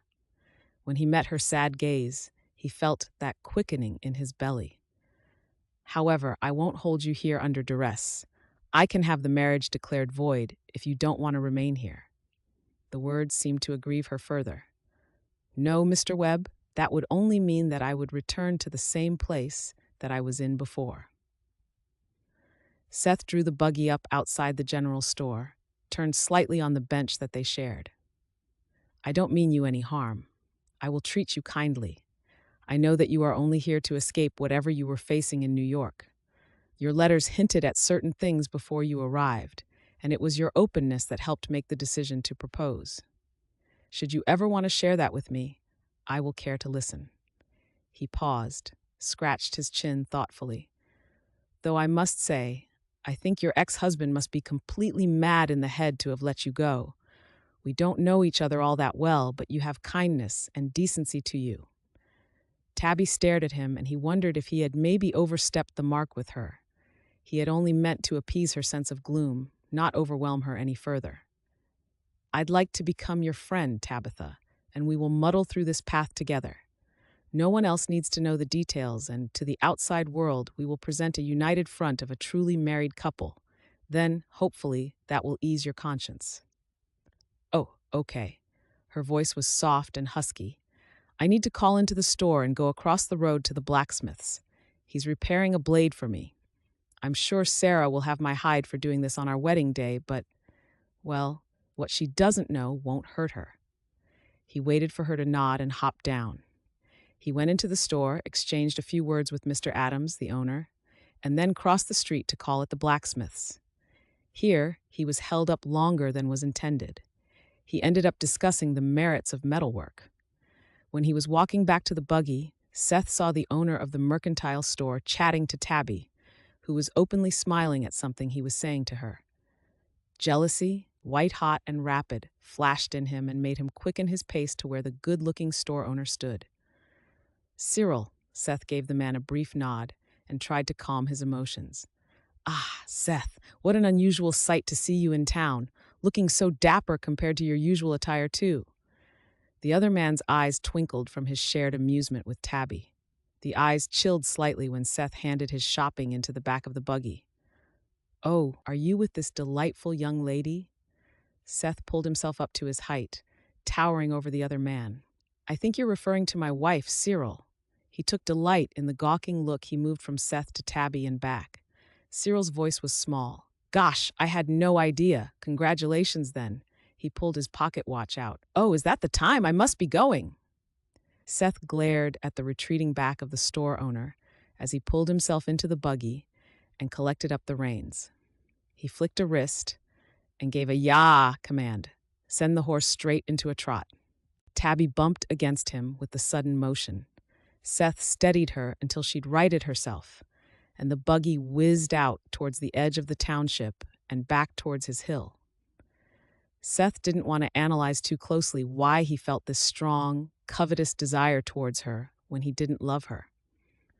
Maybe it was because he'd never had a wife before, and he wasn't sure how he was supposed to feel. But having another man make her laugh and smile like that hadn't sat well with him. He wondered if he was rushing her back up the hill to secrete her away, which was just a ridiculous thought. She wasn't his wife, not in the traditional sense. Yet suddenly he was wishing that he hadn't been quite so quick to set out such rigid terms on his lovely new bride. Tabitha. The next few weeks passed by in a blur. Tabby spent her time getting to know her new home in the area. Her days were filled with wash days, learning how to make bread and boiling produce taken from the land and gardens to prepare meals. She had to learn how to preserve some of the food by drying it out ready for the winter. She cleaned and scrubbed the cabin and tried to do as she had been asked. As his letters had described to her, Seth wasn't home that often. Even though it was mostly still dark when she rose, he had usually left for the mill by then. She made sure that the house was cleaned, the fire was set or lit, and he had a hot meal waiting on the table when he eventually got home, exactly as per their contract. She'd not seen the signs of the odd irritation that he'd shown in the town on the day of their wedding, nor had he made any further comment about Humphrey or her previous marriage. Seth was always the perfect gentleman towards her, giving her the privacy that two people who were sharing the same space needed. In fact, the distance he'd shown her was exactly as he'd prescribed. The mill took up his days. If not for Sarah and the other wives, Tabby probably wouldn't have seen another soul. The camaraderie that the group shared had initially been daunting, though it soon became apparent that the teasing gossip that they engaged in as they did the laundry and other tasks in the gardens was a form of friendship. They were a warm and kind bunch who were simply accepting of Tabby. There were no undercurrents or ulterior motives, another new experience for her. Sarah had accompanied her for the first couple of times into town until Tabby had felt brave enough to venture along the wooded pathway and out onto the road alone. The vista that stretched out before her never failed to astound her with its beauty. Snow-capped mountains met the sky on clear days. Other days, the clouds were almost low enough to reach out and touch. She grew accustomed to the silence, to the crunch of the buggy wheels over the ground, and the soft tinkling of the harness as the horse moseyed along. She appreciated how independent she felt being alone in the wilderness. She would never have gone out unaccompanied in the city, yet the people here didn't bat an eyelid at a lone female. It was liberating. In the town, the people she'd met in church or via the wives would stop to chat. At first, it had seemed surreal when she'd been largely ignored on the social spectrum. Here, being married to a Webb afforded her respect, and she was determined not to let the family down. "Ah, Mrs. Webb," Cyril, the mercantile store owner, called to her as she entered his place. She'd encountered him several times since she'd met him on her wedding day when coming into town. He seemed to go out of his way to be pleasant, and whilst she was always civil to him, his sycophantic mannerisms made her squirm. "How lovely of you to visit me on this fine day." Tabby glanced back through the window to the overcast day. "Prosody rate %. Fine weather if you're a duck," she quipped, and his laugh was loud and forced. She smiled to cover her unease. "Are you all alone?" He rounded the desk, looking out to the street beyond his window before he fixed his beady gaze on her. "Yes, I am." He linked his fingers in front of him and bowed slightly, eyes twinkling. "Then I shall endeavor to fulfill your every wish. How can I help you?" She ignored his innuendo and gave him her shopping list, including some items that Sarah had added. He made idle chit-chat, and when he had to move past her, he seemed to maneuver her so that he had to brush past her. By the end, she was flustered as he was tallying up the bill at the sales desk, and when he turned, he caught her hand. "I've discounted it a little for a beauty such as you." Tabby yanked her hand back as Mrs. Adams walked into the store. She sent the postmaster's wife a panicked look as Cyril dropped her hand and moved back. "Mrs. Adams, goodness, how goes life at the general stores?" Mrs. Adams' bushy brows joined as one as she shuffled further into the store. "The stagecoach left this with me, only it's addressed to you." She held up a small box that had been secured with string. "We have a letter for you, too." She lifted a hand to Tabby. "For me?" Tabby asked. The older woman slid the box onto the desk and bobbed her head. "That's what I said, isn't it? Haven't lost my marbles or my eyesight just yet." Cyril laughed. "Busy day for you then, Mrs. Adams. I'm sure Mrs. Webb will be over as soon as we're done here." He looked pointedly at the door and then back to her. Mrs. Adams folded her beefy arms and planted her feet. "I need to speak to Mrs. Webb about church stuff." Cyril's actions seemed jerky and outraged as he concluded the transaction with Tabby and loaded the products into a box. Mrs. Adams held the door open for her and remained mute as she followed Tabby to where she'd left the wagon. "Thank you," Tabby breathed and sent the postmaster's wife a grateful smile. What was that toad up to? The bushy brow was up again. "Nothing, really. It's probably just me." Tabby didn't want to be rude about one business owner to another. "Maybe I said something wrong, or he can be smarmy, that one. Keep your distance, same as most women do. Maybe get Seth to have a word with him if he carries on." Tabby nodded, unsure that she would ever broach the subject with her new husband. They were polite and obliging. Theirs wasn't a marriage in the traditional sense, but she wasn't about to blurt out her misgivings when nothing other than her being uncomfortable had happened. Anyways, thank you. I actually do have a letter for you, Mrs. Adams told her and made Tabby follow her down the road to her store. Sure enough, there was a small envelope waiting for her with Edith's neat writing on it. Tabby thanked her, and it wasn't until she got home, had run the gauntlet of delivering Sarah's shopping and dodging the kids, that she had 5 minutes to herself. She opened the letter and began to read. What she read was unexpected and sad, yet her eyes remained dry. Humphrey had died after a short illness. Her eyes drifted over the words, and she tried to examine her true feelings. No, she wasn't heartbroken, but she was sorry for his passing, the way you'd feel over an old friend. She went to bed that night and said a prayer to look over him and his family. She even found it in herself to ask him to watch over Theodora, now she had lost her beloved son. Seth would sometimes stop at the house to collect some paperwork, or for his midday meal. Their conversation would be focused on the business activities. She grew accustomed to his moods, the way he would snap when the mill production was at full capacity, or when the orders dropped off and he would worry about earning enough to keep his men paid. The work was physical and tiring.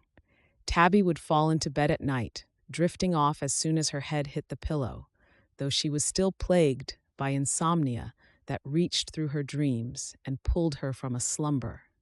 She'd taken to sitting with a cup of warm milk outside on the rocking chair that Sarah had insisted she take from the big house's porch, and sipping it while she sat in the deep night air.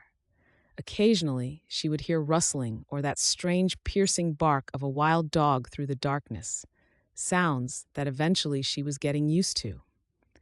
He'd shown her around the mill and the grounds, explaining that they had the accommodation for the workers on site because of the remote location. He showed her how the lumber was cut up the hill, working the areas so as not to cut down too many trees to preserve the root systems holding the land together, just as his father had taught him. They floated the logs down the river or used a sleigh in the winter months, and then showed her how at the mill they would pin hooks into the trees, lift the logs into place, and operate the saw to shave and chip away until a smooth board came out of the other end. The smell of pine sap, citrus, and freshly cut wood filled the air as sawdust tickled her nose. As he'd talked, she'd marveled in the deep timbre of his voice. Although she wasn't a tiny woman, she felt dwarfed by his stature. He was as tall as he was broad, with the muscular frame of a man who did physical work daily. The Humphrey comparisons began to ebb away, and instead, she began to pick up on the differences of her new husband daily. Her feelings for him were blurring the lines between friendship and this new emotion, one that she'd not felt before.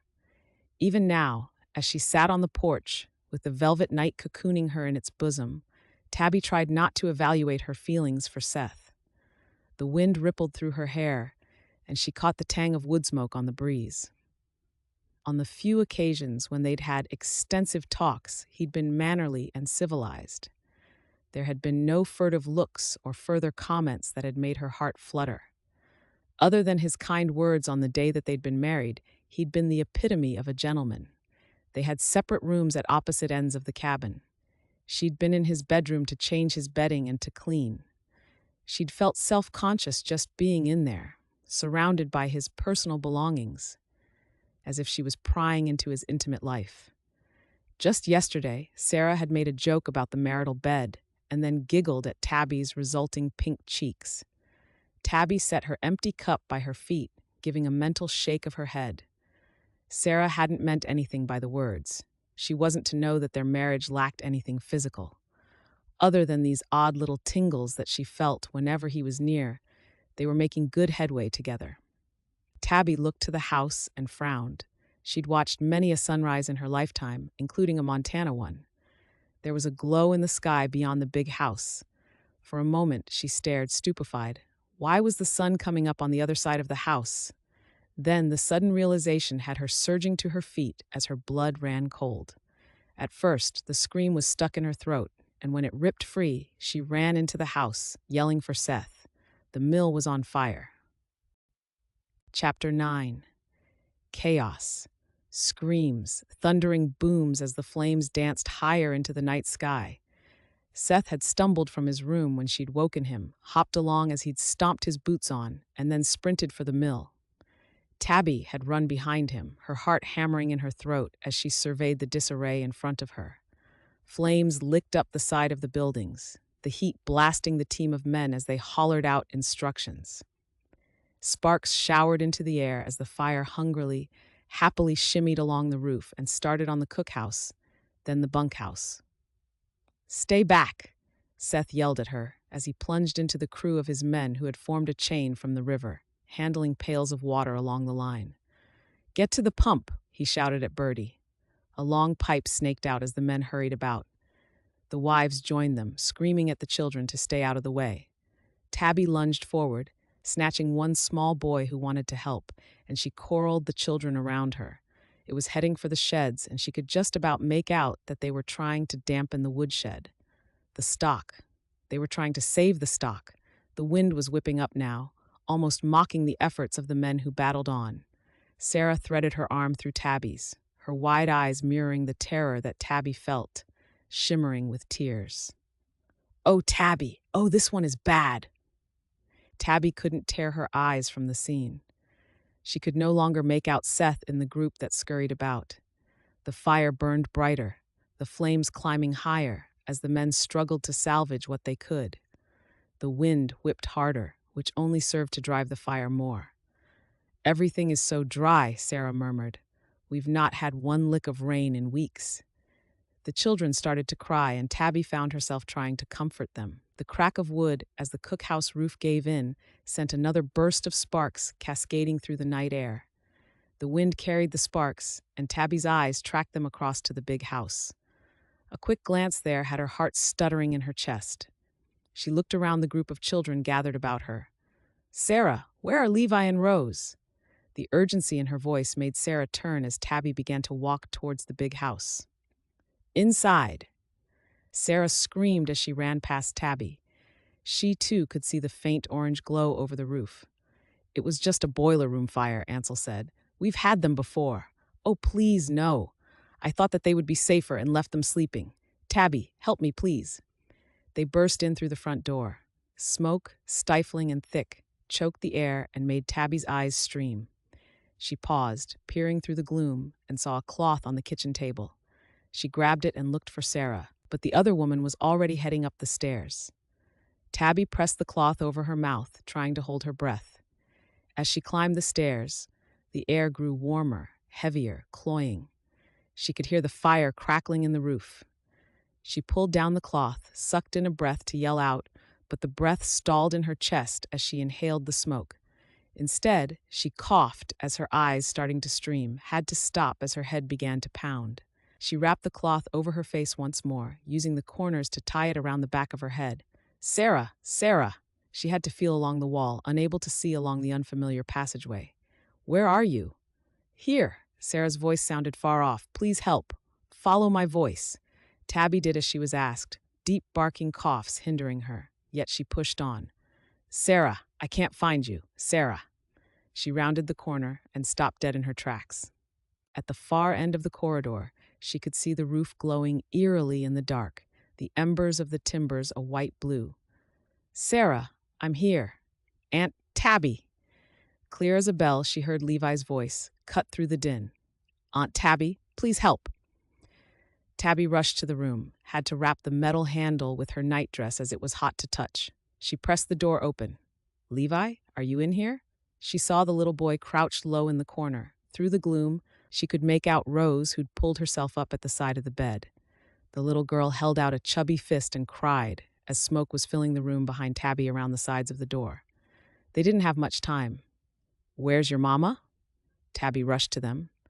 "She's down here," Levi sobbed. "I can't wake her up." She sort of fell down and she dropped Rose. Tabby hurried to the side of the bed and saw her sister-in-law where she'd collapsed. She dropped to her haunches and shook the other woman, tapping the sides of her face to try and rouse her. The crackling overhead intensified. Tabby made a split-second decision. She couldn't manage an unconscious woman and 2 children. "Levi, take this." Tabby tore a strip of a discarded shirt on the floor, wrapped it about the little boy's face. "I need you to lead us out of here." Tabby grabbed Rose, held the little girl close. But what about Mama? Why is she sleeping? Don't worry about your mama now. Let's get out and we'll get some help. Come on, we don't have much time. I need you to be my guide. Can you do that? Big dark eyes stared back at her, and she watched as he bobbed his head once. Stay to the wall. I need you to hold onto my skirt so that I know you're there. Walk. Don't run. But move quickly. Understand me? Yes, Aunt. Levi waited whilst Tabby popped the door, checked around it. Smoke billowed in, near blinding her, and they hurried back out, along the passageway, down the stairs. Rose was coughing, and Tabby tried to cover the little girl's face as best as she could, cupping the back of her head to Tabby's neck and holding her there, so that by the time they reached the cool night air, erupting out onto the yard, Rose was screaming blue murder. Tabby! She turned to see Seth, wild-eyed. Ansel rushed up with him, their faces sooty. Behind him was utter pandemonium, as the fire continued to blaze. Where have you been? Tabby called to Mary, one of the wives of the lumberjacks. Here, take her. Levi, go with Mary. Tabby, what is it? Seth demanded. Sarah is in there, Seth. She turned to go back in, stopped only when he grabbed her by the arm. I'll go, he said. Ansel, quickly. Sarah is still in there. Ansel sprinted for the back door, unheeding their warnings as a cry of fear ripped from him. Whereabouts is she? Why isn't she with you?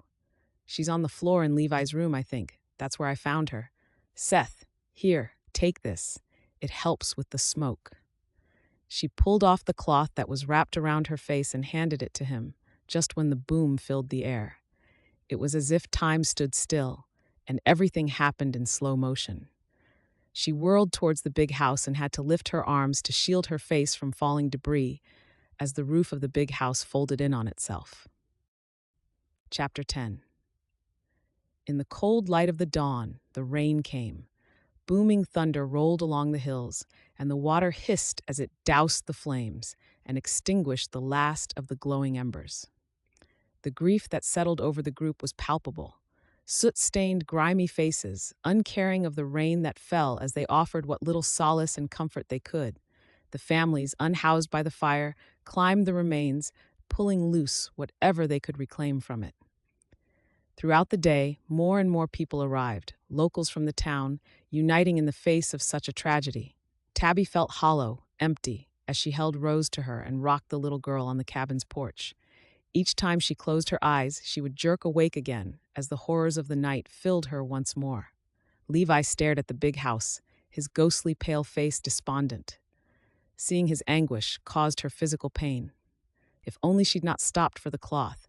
If only she had moved up the stairs faster. If only she had been stronger. Maybe Levi could have carried his sister? Would she have been able to drag Sarah out? If she had, Ansel wouldn't have had to go into the burning building to try and save his wife. Maybe they would both still be alive now if she'd just tried a little harder. If only... Over and over, these thoughts tumbled through her mind. Aunt Tabby? She looked to Levi. Yes? Are Ma and Pa in heaven now?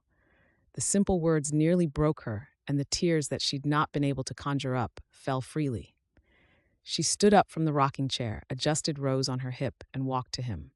She swiveled Rose into her lap when she crouched down to the little boy. Yes, Levi, they are, and I'm so sorry. He contemplated her a moment and looked back to where the big house had once stood. Will I ever see them again? You will, Levi. The Lord will carry you through this storm. You just have to have faith. I know it hurts right now, but one day you will be reunited with your father and mother.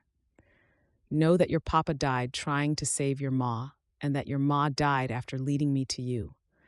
The Bible says, because of the tender mercy of our God, whereby the sunrise shall visit us from on high, to give light to those who sit in darkness and in the shadow of death, to guide our feet into the way of peace. What does that mean, Aunt? That things will get easier. You must say your prayers every night and believe that your parents are looking down upon you. You must be a good boy and take care of your sister Levi. Those guileless dark eyes pondered her. But where will we live? Our house, it burned down. You'll live with us, of course, Seth spoke from the corner of the veranda. She'd not even heard him approach, and when she stood, she drank in the sight of him. He looked broken, too. His pale face was blackened by smoke and soot, and his shadowed jaw thrown into prominence by it. Seth nodded as he walked to Levi, lifted him into his arms. Together, they turned and looked at the blackened waste that was the big house. "And then you'll help me rebuild this place, Levi. We'll rebuild the mill. We'll make it bigger, better, and then one day, when you're bigger, you'll run it with me." "Like Papa did?" Tabby watched as the big, gruff lumberjack swallowed, saw him try and get his emotions back under control, so that when he spoke, his voice was husky. "Yes, just like your father did." Tabby had formed a makeshift bed in her room, bundling blankets taken from the locals onto the floor, as they'd made a promise to fetch spare beds up the hill tomorrow. Today, they would just make do. Tabby had had to juggle feeding Rose, who seemed more fractious than ever before, and soothe a worried Levi. In the end, Tabby had sat on the big leather chair in the living room and rocked Rose to sleep. In repose, the little girl was beautiful. Her dark curls framed her cherubic face, and she kept a death-like grip on Tabby's shirt. Levi had curled up next to Tabby, too afraid to be alone in the dark. She sang softly to them both and felt Levi's body finally relax into sleep. It was late on into the evening when Seth walked through the door. He paused in the opening as he looked across the space to her before quietly pushing the door closed. His face was drawn. He hung up his hat, took off his leather vest, and hung it on the newel post at the bottom of the stairs. He dragged a hand down his face, then speared his fingers through his hair. She could feel his despair rolling off him. He put his hands on his hips as he stared at her. "Are you hungry? Are they okay?" They spoke at the same time. Tabby rolled her lips inwards. She looked down at Levi where he slumbered alongside her, then to Rose. Tears filled her eyes. "I don't know if they're okay," she whispered. "How can they be okay? They've just been orphaned. Levi didn't want to stay upstairs alone." She lifted sorrow-filled eyes to meet his somber gaze. Rose probably won't even remember her lovely mother.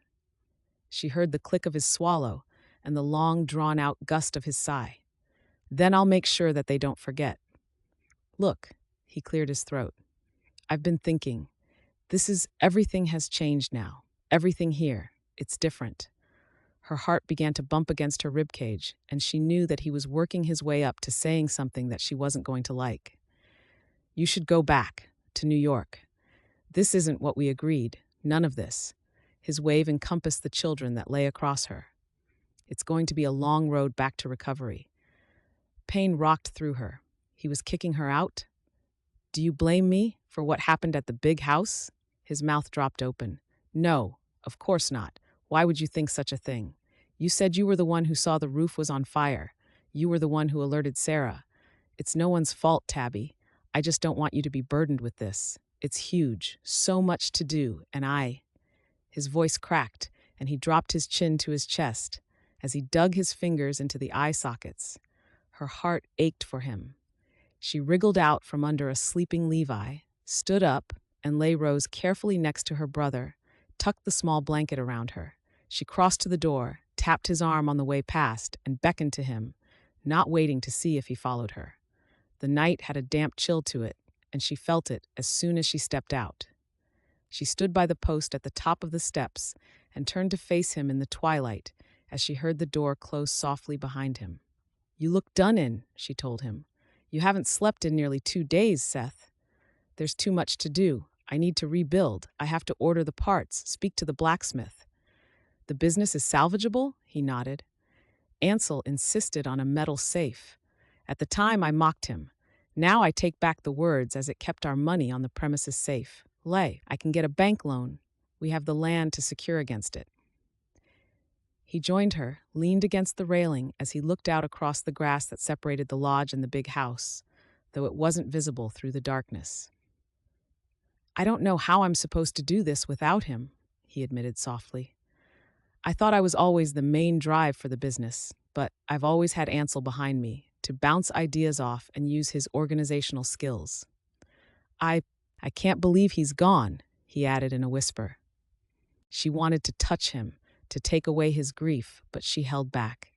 That wasn't what they were about. "You are not alone," she said quietly. He looked to her then. "We're not married. Not in the traditional sense, Tabitha. I can't ask you to take on those children, to run this house as well. I won't be around once I've been to the bank. And how do you propose to raise them, Seth? You cannot possibly do everything yourself. But this wasn't what we agreed. Tabby folded her arms. No, it's not, Seth. But grant me with some semblance of common sense, will you? I'm not about to abandon you or those children.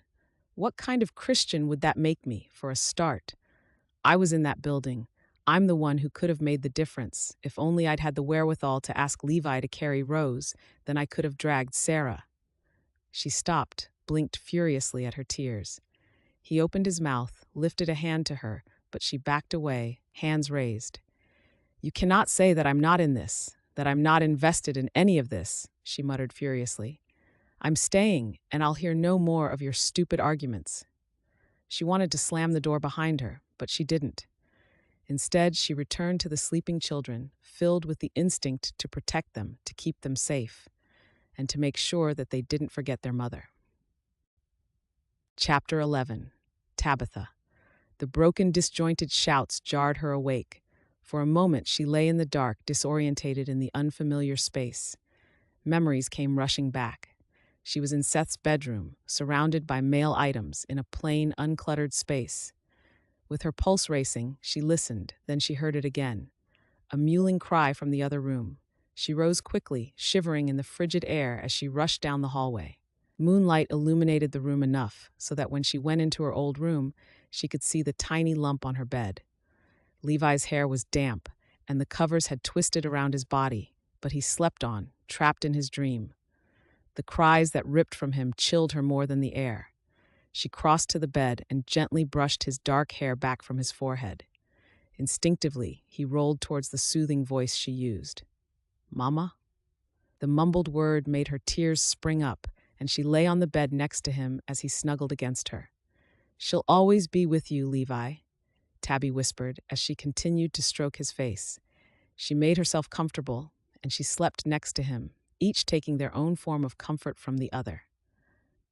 After the funerals of Sarah and Ansel, time seemed to just roll into one blurry day after the next. Tabitha had charged herself with taking care of the children, yet she felt completely ill-equipped to deal with what felt like a momentous task. She'd had no experience dealing with anything like this, and it seemed to her that she was living each day on the edge of reason. She was keenly aware of the great loss that they had suffered, and despite what people said, she still took the blame upon herself. The wives of the sawmill workers rallied around her to help, and Tabby was astonished at the level of generosity and support that the other women offered her. In her limited life experience, other women had been controlling and derisive towards her. Instead, these women brought food, made clothing for the children, donated toys, and gave their advice. For the first time in her life, Tabby felt the comfort and help of living within a community. Seth was immersed in restoring the sawmill. He had retreated into himself, barely speaking to anyone. He'd stopped shaving, his jawline now filled with a thick beard. He had changed before her eyes, and she couldn't seem to reach him.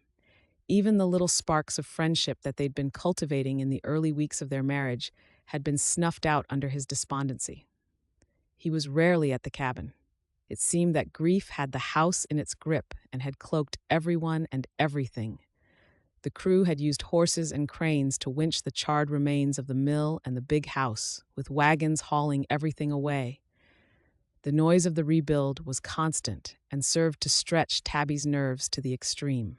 The months wore on and the fall colors started to show through, burnt oranges and yellows mixed with the evergreens. The days grew shorter and chillier, yet Seth continued to push his team to repair the mill. Tabby kept her own counsel over the dark shadows under his eyes and the skeletal appearance of the once hefty lumberjack. The children slept in Tabitha's room, and Seth, when he was home, slept on the sofa, which left Tabby to sleep in the main bedroom. On one particular night, when Rose's cries carried down the hallway, and Tabby had gone into her old room to find that Rose had woken up with bright pink cheeks and was being overly grumpy. Tabby took the little girl downstairs to let Levi sleep on. She crooned to her softly as she walked towards the kitchen area, pausing when she heard the snuffling snore from the sofa. She used the kerosene lamp that she was carrying and held it aloft towards the sofa. In prosody dique semp. Seeing Seth looking so vulnerable and alone made her heart pain a little. A dark brown lock of hair partially covered his face so that at first she didn't see the watchful brown eyes on her. "What's the matter?" "I didn't mean to wake you," she whispered. Seth elbowed up into a sitting position and did a two-handed rub to his face. "Is she okay?" Tabby nodded, caught Rose's hand as she was trying to get a fistful of Tabby's plaited hair. Mary said it's from her teeth coming through. Every child has it, and it's painful. Tabby crossed to the sideboard and selected a bottle of whiskey, tried in vain to juggle the little girl and get the lid off the bottle. She turned to look at Seth when he materialized next to her. "Here, let me." He removed the cork, handed her the bottle, then took Rose from her as she stretched her little arms out to him. He held her out awkwardly and eyed the bottle. "What are you doing with that?" "Mary said that it helps with her pain if I rub this on her gums." Tabby tilted the bottle and dipped her fingertip in it. "Hold her better than that," she told him. "Closer to you." He did as she asked, and Tabby carefully slipped the wet finger into Rose's mouth. The child grimaced and poked out her tongue in a look of pure disgust. Seth chuckled at her expression. "Give it a few years, Rosie, you'll get used to the taste." Tabby sent him a look. "It doesn't feel right doing this, but Mary said that all the mothers do it. I suppose if it eases her discomfort, though." She dipped her finger into the bottleneck and tried to get her finger into Rose's mouth once more. Rose was wiser this time and turned her face into Seth's neck and nuzzled her head under his chin. "What's that mean aunt doing to you, Rosie?" "You're meant to be helping," she reprimanded him gently. He tried to turn Rose towards Tabby to help, and between them they got another finger swiped across Rose's gum. Rose seemed perfectly content to sit in her uncle's arms, even when Tabby held her hands out to her. "Fine, suit yourself," Tabby said with a sigh. "I'm going to heat some milk. Would you like a drink?" she asked Seth, who had settled himself on the kitchen bench with Rose still in his arms. "It'll be light soon," he replied after a look through the window. Tabby instead automatically added a pan of water to the stove to make him his fragrant brew of coffee. "How's it going over there?" Seth was slowly rocking Rose. "Another 2 weeks and we should be fully operational once more." "That's some progress, Seth. We needed the money. I have a lot of families relying on me, on the business." Tabby leaned against the sideboard and folded her arms as she looked at him. "You need to rest more. You can't keep on at the rate you're going." Seth ducked his head. "I do all right," he muttered gruffly. "You haven't slept in a bed since that night. Sleeping in your clothes every night isn't conducive to a good night's sleep either." "Well, I'm not about to let a woman sleep on my sofa," came his terse reply. "What will happen once the mill is fully up and running?" He looked at her sharply. "What do you mean?" "I mean, you need to take on a manager, Seth, a deputy to help you." Seth shook his head, the dark brows meeting in consternation. "Absolutely not. I will do fine." "I'm sure you will do fine, as you say, though you are but one man. The mill needed 2 people before, and that was having a man who'd been born into the business working alongside you. I don't need a deputy. I had a business partner, and even then I did most of the work." Tabby held back her sigh at the determined set of his chin. "Yugos, I'm not saying that you cannot handle the workload, but there were 2 of you." Seth stood and crossed the room, handed a slumbering Rose back to her, his expression dark and furious. "This matter is not up for discussion." "Seth," Tabby called to him as he walked back into the living area. When she walked to the archway, he was putting his boots on and reaching for his leather vest. "Seth, I'm not calling your ability into question, but these children are growing. They need a better living space than the blankets and borrowed cots they're sleeping on. They need a home, and—" "They had a home," he snapped, and gesticulated towards the far wall, in the direction where the big house had sat. "I'm not building it again where my brother died." His voice was raw with emotion. Tabby didn't want to add to his hurt anymore, but he needed to be told. "Then extend this house, or build another place. We're in the middle of a forest. You have the materials and the skills to be able to do what's needed. You have a responsibility to them. It wasn't what we discussed and certainly wasn't wanted, but it is what it is, and we both have to make changes. Levi needs to go to school. We've all been on tenterhooks around you, and I'm afraid of upsetting you more, but you need to hear this. You're never here for me to speak to, and I didn't want to bring the subject up like this, but you've left me no choice. Rose began to cry as Tabby's voice climbed too. These children need a home. We're all living on top of each other, and... Enough, he bellowed, throwing his arms wide. Rose's cries grew in volume. Don't you think that I have enough on my plate right now without you pecking at my head? I don't need this just as we're going into winter, which is always the busiest time of year. I'm doing the best I can. You agreed to stay on. This was your choice. Not mine. I didn't want you to stay. Tabby's mouth fell open on a gasp, shocked into silence as his words cut her deeply. Seth held that look for a moment before he slammed his way out of the house. Tears leaked out as she held Rose close, seeking comfort in the little girl as she tried to calm her, and she wondered which one of them she was trying to pacify the most. Chapter 12. Seth. He'd slammed his way about the sawmill for most of the day, anger simmering in his blood as he'd mulled over the argument with Tabitha. He'd even ridden up to the lumber site, using the excuse to check over the operation there to try and cool himself off. He was the man. She was the woman. How dare she question him when he had all of this to contend with? The words tumbled through his mind as he guided his horse along the path, the hoof sounds softened by the moss and undergrowth as he made his way back to the mill. Even thinking about Ansel still made his gut twist. He shouldn't have said that he didn't need his brother. He'd lost count of the number of times that he'd opened his mouth to ask Ansel a question on the rebuild, only to have to choke off the words when he remembered. Ansel had been the numbers, the administrative side, dealing with the legal documents and the banking. His unflappable nature would have come in handy in the past 2 months. Seth ducked his head under a low-hanging branch as his horse stepped out of the tree line. Bertie, one of his staff, lifted a hand in acknowledgement and stood, hip cocked as Seth swung down off his ride. Mighty fine day for a ride. Seth cast a wry glance upwards at the low-hanging mist that shrouded the hillside. I needed to check something. He undid the cinch and lifted off the saddle, keeping his back to the eagle-eyed old man. Huh. Bertie's grizzled face scrunched up as he pretended to think. The man was Seth's senior by 2 decades and had started at the mill under Seth's father. He'd been the saw filer, in charge of setting the teeth on the main saw for as long as Seth could remember. Did you check it out, this something? Or are you still in your snit? Seth sent him a dirty look. My what? Whatever it was that burned your britches this morning. Or did you just get out on the wrong side of the bed? Tabby's comments about the sleeping arrangements came blasting back, and his brow fell. Did you want something, Bertie?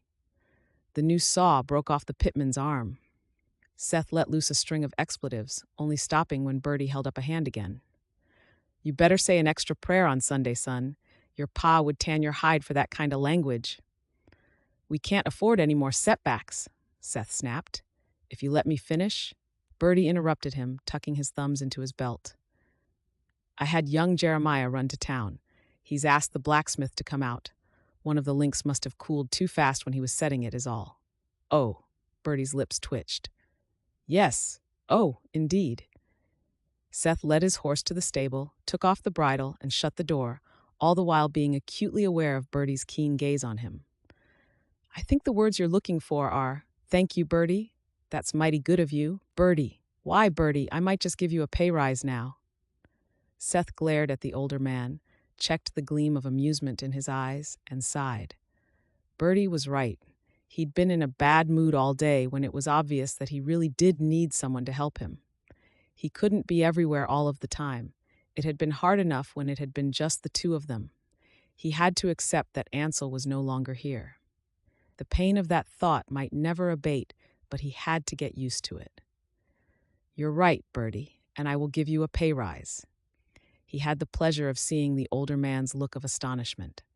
I need a deputy. The men look up to you. There isn't anybody working here who knows more about this business, probably more than I do. Someone told me this morning that I can't do this alone. Bertie's brows bobbed once at the admission, but he wisely kept his mouth shut. A deputy, what would I have to do? Work with me. Be where I can't be. We can finagle the details as we go along. There are areas that I need to be more proficient in, where Ansel used to have his strengths. What do you say? How much more an hour? Seth chuckled now and clapped the older man on the back. Now he's getting the hang of negotiation. Come on, deputy, walk with me, and we'll talk. Seth walked into the cabin long past when the sun had settled and long after the first stars had winked to life in the velvet night sky. He closed the door behind him and took his coat off. The downstairs was quiet and appeared empty. He took a moment to look around his home, for that is what it was now. There were simple touches to it that hadn't been there when he'd been a bachelor. In the soft light from the lamps, the space gleamed where Tabby had buffed the surfaces to a shine. A lace cloth covered the sideboard and pictures hung on the walls. There was a small bookcase in the corner and a patchwork throw across the back of the chair next to the fire. There were glimpses of children being present, a cast-aside wooden horse and a raggedy toy bear. Yet it felt lived in, welcoming. Why had he not seen this before? He crossed to the kitchen and found it empty, too. On the stovetop was a plate that had an upside-down bowl, and when he moved it aside, he found it was full of food. Isn't this what he had wanted? A clean home and his meals cooked. Why, then, did he still feel like something was missing? He'd almost cleared the plate when he heard footsteps above and could easily track the progress as they made their way across the ceiling and down the stairs. Tabby pulled up short when she spied him in the kitchen. He caught the startled look, along with what appeared to be sadness, and his welcoming smile faded away. He put the fork down and pushed the plate away from him. Maybe he deserved the look she'd sent him, though he was in his own home. He had been unkind to her, though it had been a reflex to hearing a truth that he hadn't wanted to know. Thank you for the meal. She had her back to him where she stood by the sink. She bobbed her head but didn't turn around. He cleared his throat as the uncomfortable silence dragged on. Apologies are not my strong point, he began, and her hands stilled to show she was listening. I have promoted Bertie to the deputy. I'm glad, she murmured. He did sigh then, the sound drawing out. He didn't like the chill in the air between them. I shouldn't have said what I said or raised my voice to you. You've been invaluable around here. I see that now. Still, she kept her back to him so that his exasperation at her drove him to his feet, and he pulled her round to face him. The tears tracking down her cheeks gave him a jolt, quickly followed by a wash of guilt. I'm sorry if I upset you. She used her apron to dab her cheeks and gave him a self-conscious, watery smile. I think I'm just tired. My head, it's been running away with me all day. I'm sorry, too. I could have timed things better when speaking to you this morning. I didn't consider how you have been affected by all of this, too. I've been so busy with the mill. I didn't consider what you have had to do. Tell me what I can do to make things better for you. I don't want you to think that I'm not grateful. Tell me. When she looked at him, his heart squeezed a little, and he felt stunned to realize that he wanted to touch her, to allay her worries and smooth the brow that was frowning as she considered her answer. I want to make the site of the big house into a garden, a place where we can nurture and develop, not look at the dark soil where nothing grows.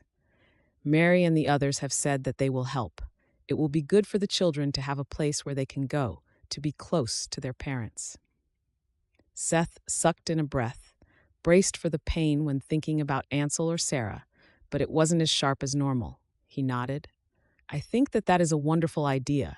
Her tongue snaked out to moisten her lips. She pressed on. Rose needs a bed.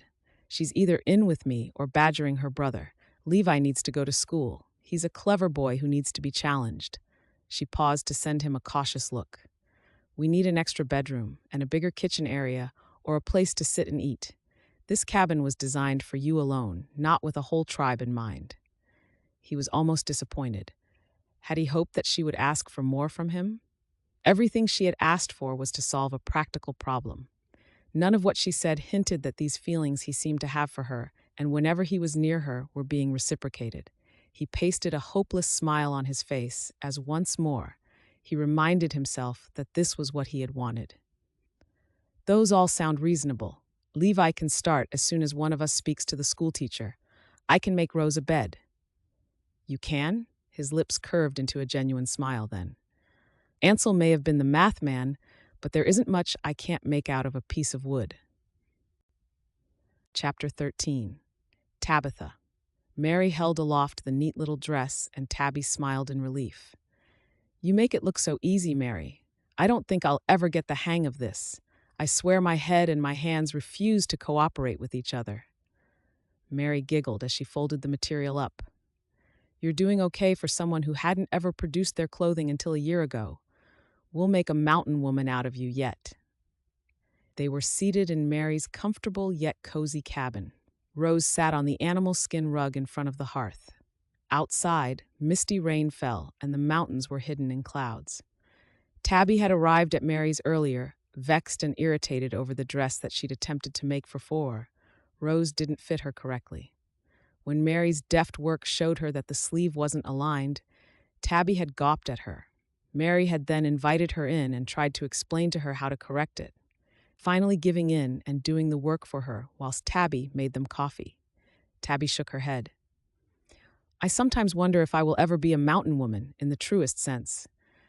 The wistful tone had Mary looking carefully at her, and Tabby looked away, uncomfortable under the older woman's scrutiny. Are you unhappy here? Tabby looked to Rose, who babbled away to herself. When she looked back at Mary, her eyes were shiny with unshed tears. Not unhappy, I don't think. I just wonder if I'm ever enough. I lie awake, worrying if I've missed doing a task. It just seems never ending, and all I'm doing is trying to make it to bedtime without having one of the children expire because I've taken my eyes off them for an instant. Mary did a belly laugh this time. Goodness me, what you've just talked about is called being a mother. We all have these worries. You do? Of course, and we've had the benefit of getting to know the habits of the child over a few years. Tabby, you've stepped into the breach, and from what you've said, had no experience before. Tabby shook her head. But I'm not their mother. I don't want to replace her. You can't replace her, Mary said gently. But you love them as a mother does. That's good enough in my book. Tabby looked down again at Rose. She had grown affectionate of the little girl. But love? How could she love a child that she hadn't even known before she'd arrived here? Then she remembered how she'd felt at Seth's words of her leaving, and the thought of not seeing the children again had been an almost physical pain. You've all been through so much, Mary said softly as she reached across the table between them to squeeze Tabby's hand. And the changes take some getting used to. Levi is in school now and seems to be adjusting well. It still doesn't feel right not having him here during the day, asking his questions, Tabby murmured. Now he's Miss Masterson's problem, Mary replied, and he told me he likes walking back up the hill with the older children. Tabby's eyes drifted to the woods beyond the window, of the unseen dangers that lurked there. Mary squeezed again, drawing Tabby's eyes to meet hers. And you're worried about him, just like a mama. Tabby blinked at the tears that threatened to fall again. You're right. He's not mine, but he is now. The Lord never gives us more than we can handle. Mary patted her hand before she picked up her cup and leaned back. You must believe that you're stronger than you think. Tabby picked up her cup as if reminded that it was there. Thank you for your help and support, Mary. You and the other women have been instrumental in helping me settle in. Oh, you're so welcome. It saddens me to think of you not having your own kin nearby, or that you didn't have any true friends to call yours back east. Tabby thought of her aunt, staunch in her beliefs, or the spiteful Theodora, and how she would have behaved over the orphaned children. No doubt my ex-mother-in-law would call me a cuckoo trying to take over the nest. Mary skid with annoyance. Then that woman needs Jesus in her life, and to learn the art of acceptance, which you have in abundance. She took a drink and set the cup down, then leaned on her forearms. Outside, the hammering against wood started up again, the sound echoing across the hills. How is the cabin coming along? Okay, I think. I just stay out of the way, though I'm amazed at how quickly the framework and roof went up. The team that Seth has worked quickly. Doesn't the cabin have 2 bed chambers already? Tabby felt the ripple of unease at having to deceive her friend through omission. No one else knew that she had been a bride of convenience to Seth. Even the families that worked for him didn't know that Seth still spent his nights on the sofa. It was mostly for the kitchen and living space. Seth had made it just for himself. Mary pursed her lips. I remember when I first heard that he had a catalog woman coming and that he was getting married. You could have knocked me down with a feather. He'd never shown even an inkling of interest in a woman until you arrived. Which is strange, considering how his daddy was with his mama and how Ansel doted on both Sarah and his children. Seth grew up surrounded by love. I'm just happy that he had found someone good like you, and you can see when he looks at you how he dotes on you. Tabby's pulse skipped. You can? She tried to think about it and came up empty of any memories of what Mary was talking about. Absolutely. I mean, he's not all lovey-dovey and clingy like some men. Mary took another drink, dragging out the moment so that Tabby was waiting with bated breath. But how he watches you, or if another man is near you, he seems to look at you all predatory, like he's getting ready to mark out his territory. He stands a bit taller, and his face lights up whenever you walk up to him. Self-consciously, Tabby put a hand to her hair. She wondered briefly if Mary had emptied her husband's whiskey flask into her coffee without Tabby seeing. I hadn't noticed, she murmured, certain that Mary was pulling her leg. He does? Mary eyed her drolly over the rim of her cup. Now, Tabitha, I might not have shopped in those fancy New York stores, nor am I what you'd say well-educated. I don't have any of those big books in my house. But I've lived through a war. I've met more people who have died than you've had Christmases. I know people. I watch them, read them, I suppose. That is a man who is smitten. You might not have any children of your own just yet, and goodness knows he made it known he didn't want either a wife or children once upon a time, but I just knew, given the right woman, he'd make a good husband one day. Tabby deliberately moved her gaze out of the window, in case the other woman read the conflict of emotion rolling about inside her. Whilst she knew that Mary believed what she was saying, Tabby knew that she was just seeing the united front, the facade of being a happily married couple. Other than the chaste kiss on their wedding day, Seth hadn't touched her or even looked at her in an unorthodox manner. They had separate lives inside the cabin. Just because her heart beat a little faster whenever she caught sight of him unexpectedly, his angry words from their argument still eroded away that little bubble of hope that Mary's words evoked. She was his convenient bride, nothing more. Seth. The rain struck the roof of the workshop, a steady thrum that soothed his battered soul. He'd forgotten the thrill, the pleasure of having a plain block of wood and being able to create something extraordinary out of it. He could recall being in the same workshop as a boy, and then as a young man, watching as his father taught him to plane the wood until it was as smooth as any silk from the finest tailor. The warm, earthy wood scents in the workshop reassured him, and he acknowledged that he'd missed the pure enjoyment he'd gotten from the woodwork. Since adding the extension onto the cabin, Levi had shown a keen interest in how the building was made. Ever since he'd been going to the little schoolhouse down the road, his clever and inquisitive mind had been soaking up the extra information. Seth was determined to exploit that and teach the child what he could, and hoped that one day Levi would have his memories of building things, similar to the ones Seth was having now. Now, Levi? Seth set the 2 planks down, and the young boy angled his head under his uncle's chin to get a better look, right in Seth's line of sight. Seth chuckled. Your head makes a better door than it does a window. Levi swiveled his head up to frown at Seth. I thought you were making my new bed? The chuckle deepened. I meant your head is in the way and is not see-through, like a window. Levi blinked his puzzlement. I don't get it? Never mind. Look, you hold this piece upright for me. Levi held the edge, and Seth smiled as he saw the tip of the boy's pink tongue being gripped between his teeth, just as Ansel used to do when he was concentrating. And then we use the dovetailed ends, and we line them up. Seth set the edge of the board he held to the corner of Levi's board, and if we have done the right calculations on our measurements, they should click together, like so. The wood made a satisfying click as the ends married up perfectly. Seth didn't think he would ever forget the look of pure joy or the beaming smile on his nephew's face as he looked to his uncle, his happiness shining in his eyes as he gave his contagious laugh. "We did it," Levi clapped his hands. "Now what do we do?" And right there on that rainy afternoon, Seth fell all the way in love with his nephew. Chapter 14. Tabitha. Winter rolled on by in a blur of activity. Montana snow was something to behold. Everything changed with the season, the washing, building a fire, and keeping it lit, even down to the food they ate.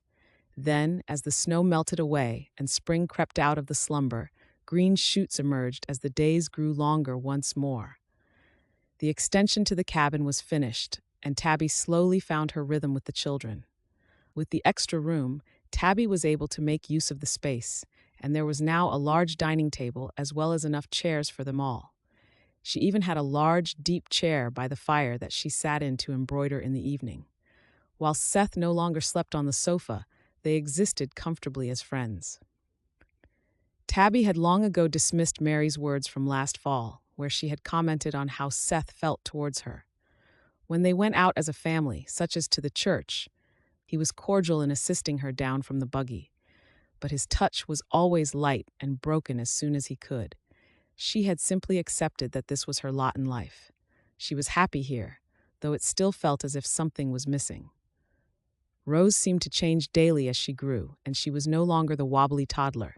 Now, she was like a whippet hound going around the place, and it made Tabby long for the old days when she could sit the little girl on the floor and know that she was still in the same place 10 minutes later. And so, Tabby adapted. Levi flourished at the small school and appeared to enjoy having a modicum of independence, walking to the school and back with the older mill children. Though from what he'd told her, having Seth pick him up on the days when he could were his favorite. Now, Rose slept in her little cot upstairs, and Rose picked up her embroidery, intending on enjoying the quiet, small break before she had to prepare the evening meal. Although the spring sun shone in a deep blue sky, the mountain air was still crisp and held a chill. Tabby had lit the fire, and it made a pleasant crackle in the hearth. She gave a start when the door knocked, and she frowned. She wasn't expecting anyone. She set the cloth down and opened the door. "Cyril!" Tabby exclaimed at the mercantile owner who was on her stoop. "Good afternoon, Tabby. It's a beautiful day, isn't it?" He removed his hat and cast a look around him. "We don't often see you around these parts. If you're looking for Seth, I'm afraid he's not here." "Oh," Cyril gave her a quick smile and looked about him again. "You're alone?" "Not quite, though Rose is asleep. I was just taking a break." She watched how he seemed to fidget and felt a little frisson of anxiety edge into her confusion as the silence lapsed between them. "Did you need something?" "It's a lovely spot here. Isolated, though." Tabby looked about the yard, her eyes moving instinctively across the field to where she could see the tops of the rebuilt bunkhouses and other cabins occupied by the families of the workmen. Normally, there was always someone about, but most of the men were at work, and the women were probably enjoying the same lull that Tabby was. Why was she looking for someone? To help her? No, there's always someone around. Cyril looked pointedly at the empty yard, then lifted a hand towards where his wagon was parked behind the cabin, over towards the wooded area. I have something for you. Can I come in?" She looked at his bare hands. "What is it?" "Let me come in and I will show you." Tabby scrambled round to find an excuse to refuse him, though she did not know why she wanted to. "Rose is asleep. I don't want to disturb her." Cyril's eyes flashed with annoyance, and he glanced about him once more. "I understand. Keith, it's in the back of the wagon. Maybe you could help me carry it in?" Tabby hesitated, checking the room behind her, pretending to look in on Rose, who was asleep upstairs. She wasn't sure why he wanted to come in 1 minute, then for her to help him the next. "Okay, but let's be quick. I don't want to leave her on her own." Cyril gave her a small bow and waved her along in front of him. Tabby walked down the steps and went around the side of the house. As soon as she was around the side, he rushed up behind her and pushed her up against the side of the house. She yelped her shock, but that was choked off as he clamped a hand over her mouth. He nuzzled into her neck, and her senses were assaulted by the stench of stale whiskey. Fear paralyzed her, and he took her immobility for acquiescence as his free hand slid down her blouse. "Do you have any idea how much I've wanted to do this? Since the moment I first clapped eyes on you," he breathed. As his hand brushed her hip, she raised her hands and shoved him backward. In his inebriated state, he stumbled a bit, but then grabbed her again as she tried to make a break for the sanctuary of the cabin. She opened her mouth and screamed blue murder before his hand choked off the sound once more. Then suddenly, he was gone, and it was his screams that rent the air instead as Seth loomed above his prone form that lay at the angry lumberjack's feet. Seth. Seth checked the time by looking at the position of the sun, then his pocket watch, just to make sure he was right. He removed his hat, swiping at the sweat of his brow before he settled his hat back on. "I'm about done here," he told his men. "Finish off that last load coming in and then call it a day," he said. "You got it, boss," came the reply as Seth walked away. He'd take the wagon, he thought, and go and collect Levi from school. He had started picking him up on days when he had errands to run in the town, but more and more often he made himself available to collect the boy. Seth ducked under a low-hanging branch and cut through the woods towards the house, his gaze on the soft undergrowth, his mind occupied as his thoughts drifted to his brother. He used to rib his brother about skeving off early. Now, here he was doing the same. These days, he'd employed another foreman to pick up the slack made by him cutting his workday short. He wondered what Ansel would make of Seth becoming the family man, of hurrying home. Seth now understood why Ansel had always made a fuss of them. He'd always been kissing his family and hugging them at every opportunity. It was as if he knew that their time together was limited, and he didn't want to waste a moment. He stepped out of the shade of the tree line, his ears picking up on the strange sound at first, and when he picked up the source of the noise, he began to run towards it. Fury glittered in his eyes as he grabbed the store owner by the scruff of the neck and yanked him clean off his feet. "What are you doing?" he bellowed at Cyril as the other man whimpered and trembled under Seth's glowering expression. She led me on," he started. "Get off my property." Seth hauled the other man to his feet and kicked him up the backside to send him on his way. Cyril tried to reason with him from a safe distance, and Seth took a menacing step towards him. "Now, and if I catch you sniffing around my wife again, your days are numbered. Do you hear me?" Seth turned to look at Tabby. She had wrapped her arms around her middle and was folded at the waist, silently sobbing. Wordlessly, he lifted her in his arms and strode around the side of the house as he cradled her to his broad chest.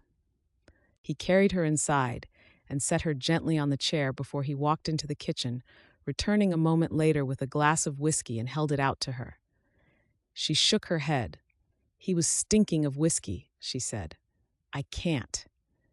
"It'll help with the shock," he told her. "I'll be all right in a minute," but the trembling continued. Seth put the glass on the floor. He watched her for a moment longer, impotence making his hands itch as he wanted to reach for her. Then, with a sigh, he sat next to her and pulled her across his lap, coddled her in the same way she would Rose. He held her close and waited for his temper to settle. "I should have killed the fool man," he muttered, with visions of her fighting back zinging fresh through his memory. He felt the shake of her head and his shirt front grew wet from her tears. He stroked her back lightly, trying to ease her trembling. As the calm returned and she settled against him, he felt his fear evaporate.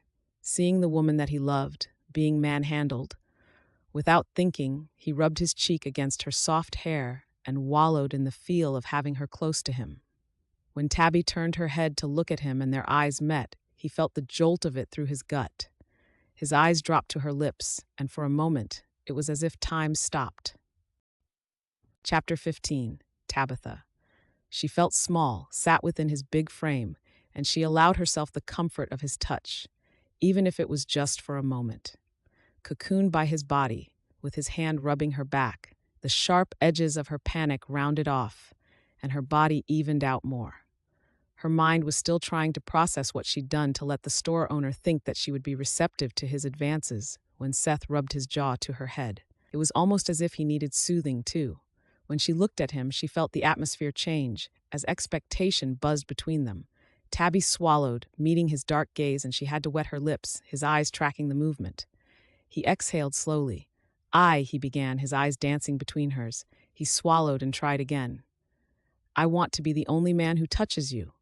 Her breath stalled in her chest as she stared at him. You do? He ghosted a smile as if surprised by his admission. He nodded and tucked a strand of hair behind her ear as he stared at her. Yeah, I know that we agreed to. Tabby shook her head and cut his words off by putting her fingertips to his mouth. The bristles of his top lip prickled the pads. Shut up. I think we're beyond that agreement now, she whispered. His smile took its sweet time making its way over his mouth, and she dropped her hand to his chest. I was hoping you'd say that. You have no idea of the times I've wanted to hold you, or the amount when I've woken from a dream and missed you. Tabby stared at him, and for a moment wondered if it was the trappings of a feverish mind. Say that again. I think I've been in love with you from the beginning, but told myself that it was just a fad that would pass. Yet, you've always been on my mind.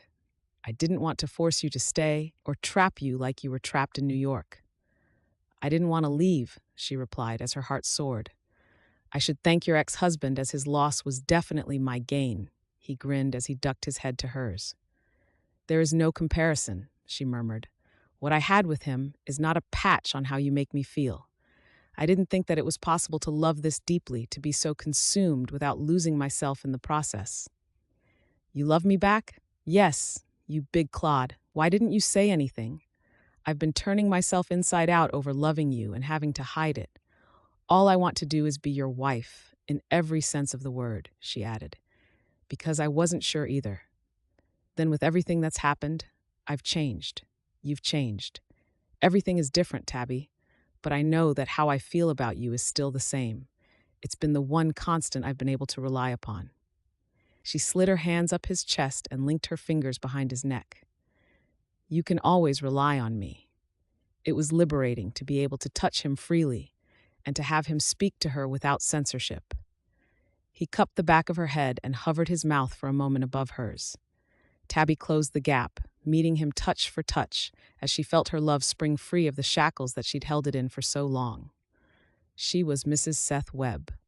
It delighted her to have those words spinning out of her mind. She was finally free to love him and to cherish him, just as she'd promised to do on their wedding day.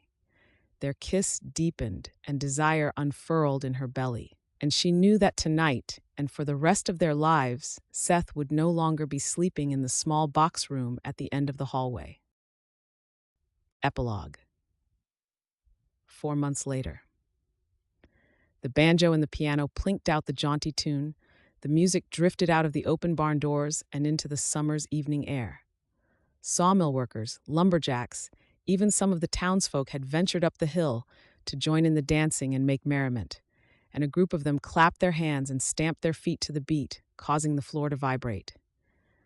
Seth was currently sidestepping with Rosie in his arms, his handsome face laughing with her delighted squeals as he dipped her low, and she met her brother upside down who was jigging about around Seth's feet. Tabby watched her little family, a contented smile on her face. She had spent the majority of the night being whizzed about the dance floor by her husband, laughing and batting him away as he tried to nuzzle into her neck. Damp tendrils of hair clung to her neck, and she fanned herself, circulating warm air around her.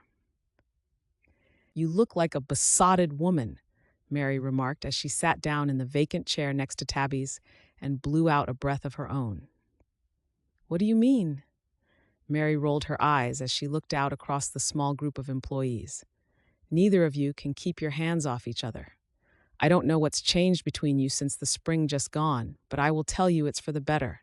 You seem so much happier now. Tabby's smile was genuine as she sought out her husband once more. I am happier. Cyril and his heinous actions had broken the stagnated liaison, and instead, gave them the freedom to be honest with each other and develop a good connection and a bond that was more than just physical. Tabby rested her hands across her belly, her fingers tapping along to the beat as she watched Seth dance. "When are you going to tell him?" Tabby frowned as she met Mary's meaningful look. "Tell him what?" Mary nodded and dropped her gaze to Tabby's abdomen. "I told you I know people. I also know pregnant when I see it." Tabby gaped at her and shook her head. That remembered pain, the sense of feeling inadequate, pushed back on her happiness. "I can't," she cleared her throat. "In New York, I tried for years and years with my ex-husband. I can't have children." Mary arched a brow as she leaned forward to press Tabby's hands against the gentle swell of her abdomen. Tabby felt it then and gasped, sitting up in shock. Mary nodded knowingly. "Well, either the problem wasn't yours, or that match wasn't a good fit. Or maybe, up here in the mountains, we're a bit closer to heaven, and the Lord can hear your prayers, Tabby. You're going to have a baby." Seth met her shocked gaze, and his brows met as she stared at him. With Rose tucked under his arm and having to walk with an exaggerated limp as Levi had wrapped himself around his one leg, Seth hobbled up to where the two women sat. "What's wrong?" Mary grinned up at him. "Levi, come with me. Here, let me take her too." Seth surrendered Rose, his concerned gaze on his wife, who was looking up at him mutely. "What's the matter? Is everything okay?" Tabby stood, took his hand, and led him out of the barn. The music faded into the background as she walked. She stood in the yard, her heart pounding as she held that discernible bump in her palm. How had she not noticed? Because she hadn't been looking for it. Because for so long it hadn't seemed possible. "Tabby, you're making me paranoid. What's wrong?" Seth reached for her and she turned into him, her hope stalled in her chest. They hadn't talked about a child of their own. "You remember that we made an agreement?" It was obvious that he hadn't expected her to say that, and he nodded as his dark brows knitted together. "I do. I also remember thoroughly breaking that agreement on more than one occasion in the past 4 months." Her lips twitched as she slapped a hand to him. "Well, it appears that during one of those occasions, we made a new agreement." He frowned. "You've lost me." "I'm pregnant, Seth. I'm going to have our baby." He stared now, his jaw slack. She closed his mouth for him, and he lifted his gaze to look behind her, across the grounds where they lived, to the small cabin that had been made into a home. "I'm going to be a father again?" Tabby smiled then as her eyes filled with her happy tears. Of course, he would see himself as a father already. Hadn't he become a father the day Ansel and Sarah had died? Just as Tabby had become a mother that day, too. She stood on tiptoes to press his lips to his, and he looked down at her then, his teeth flashing in a grin as he picked her up and spun her around. "You're sure?" Tabby nodded. "We made a baby." "Well, I'll be," Seth smiled. "I didn't ever think I could be any happier, and yet here I am." Tabby gave in to the thrill of his response, delighted in her luck to be blessed with 2 children and a good life already. She gave thanks every day for having the love of a good man. "Here we both are," she said. "I didn't think that you could." "Neither did I. But maybe you just have to be in the right place at the right time, and just sometimes, prayers are answered." Seth put an arm around her shoulders, and they turned to look at the cabin together. "Mine were certainly answered the day you replied to my advert. We're going to have to extend, or maybe build another place." She sighed, comforted as she looked across the lands that she had grown to love. The small cabin, nestled up against the trees, was perfect to her. She couldn't imagine living anywhere else. "We extend," she said with a nod, a glint in her eye as she sent her husband a teasing look. "Now who do we know who's good at building stuff?" The end.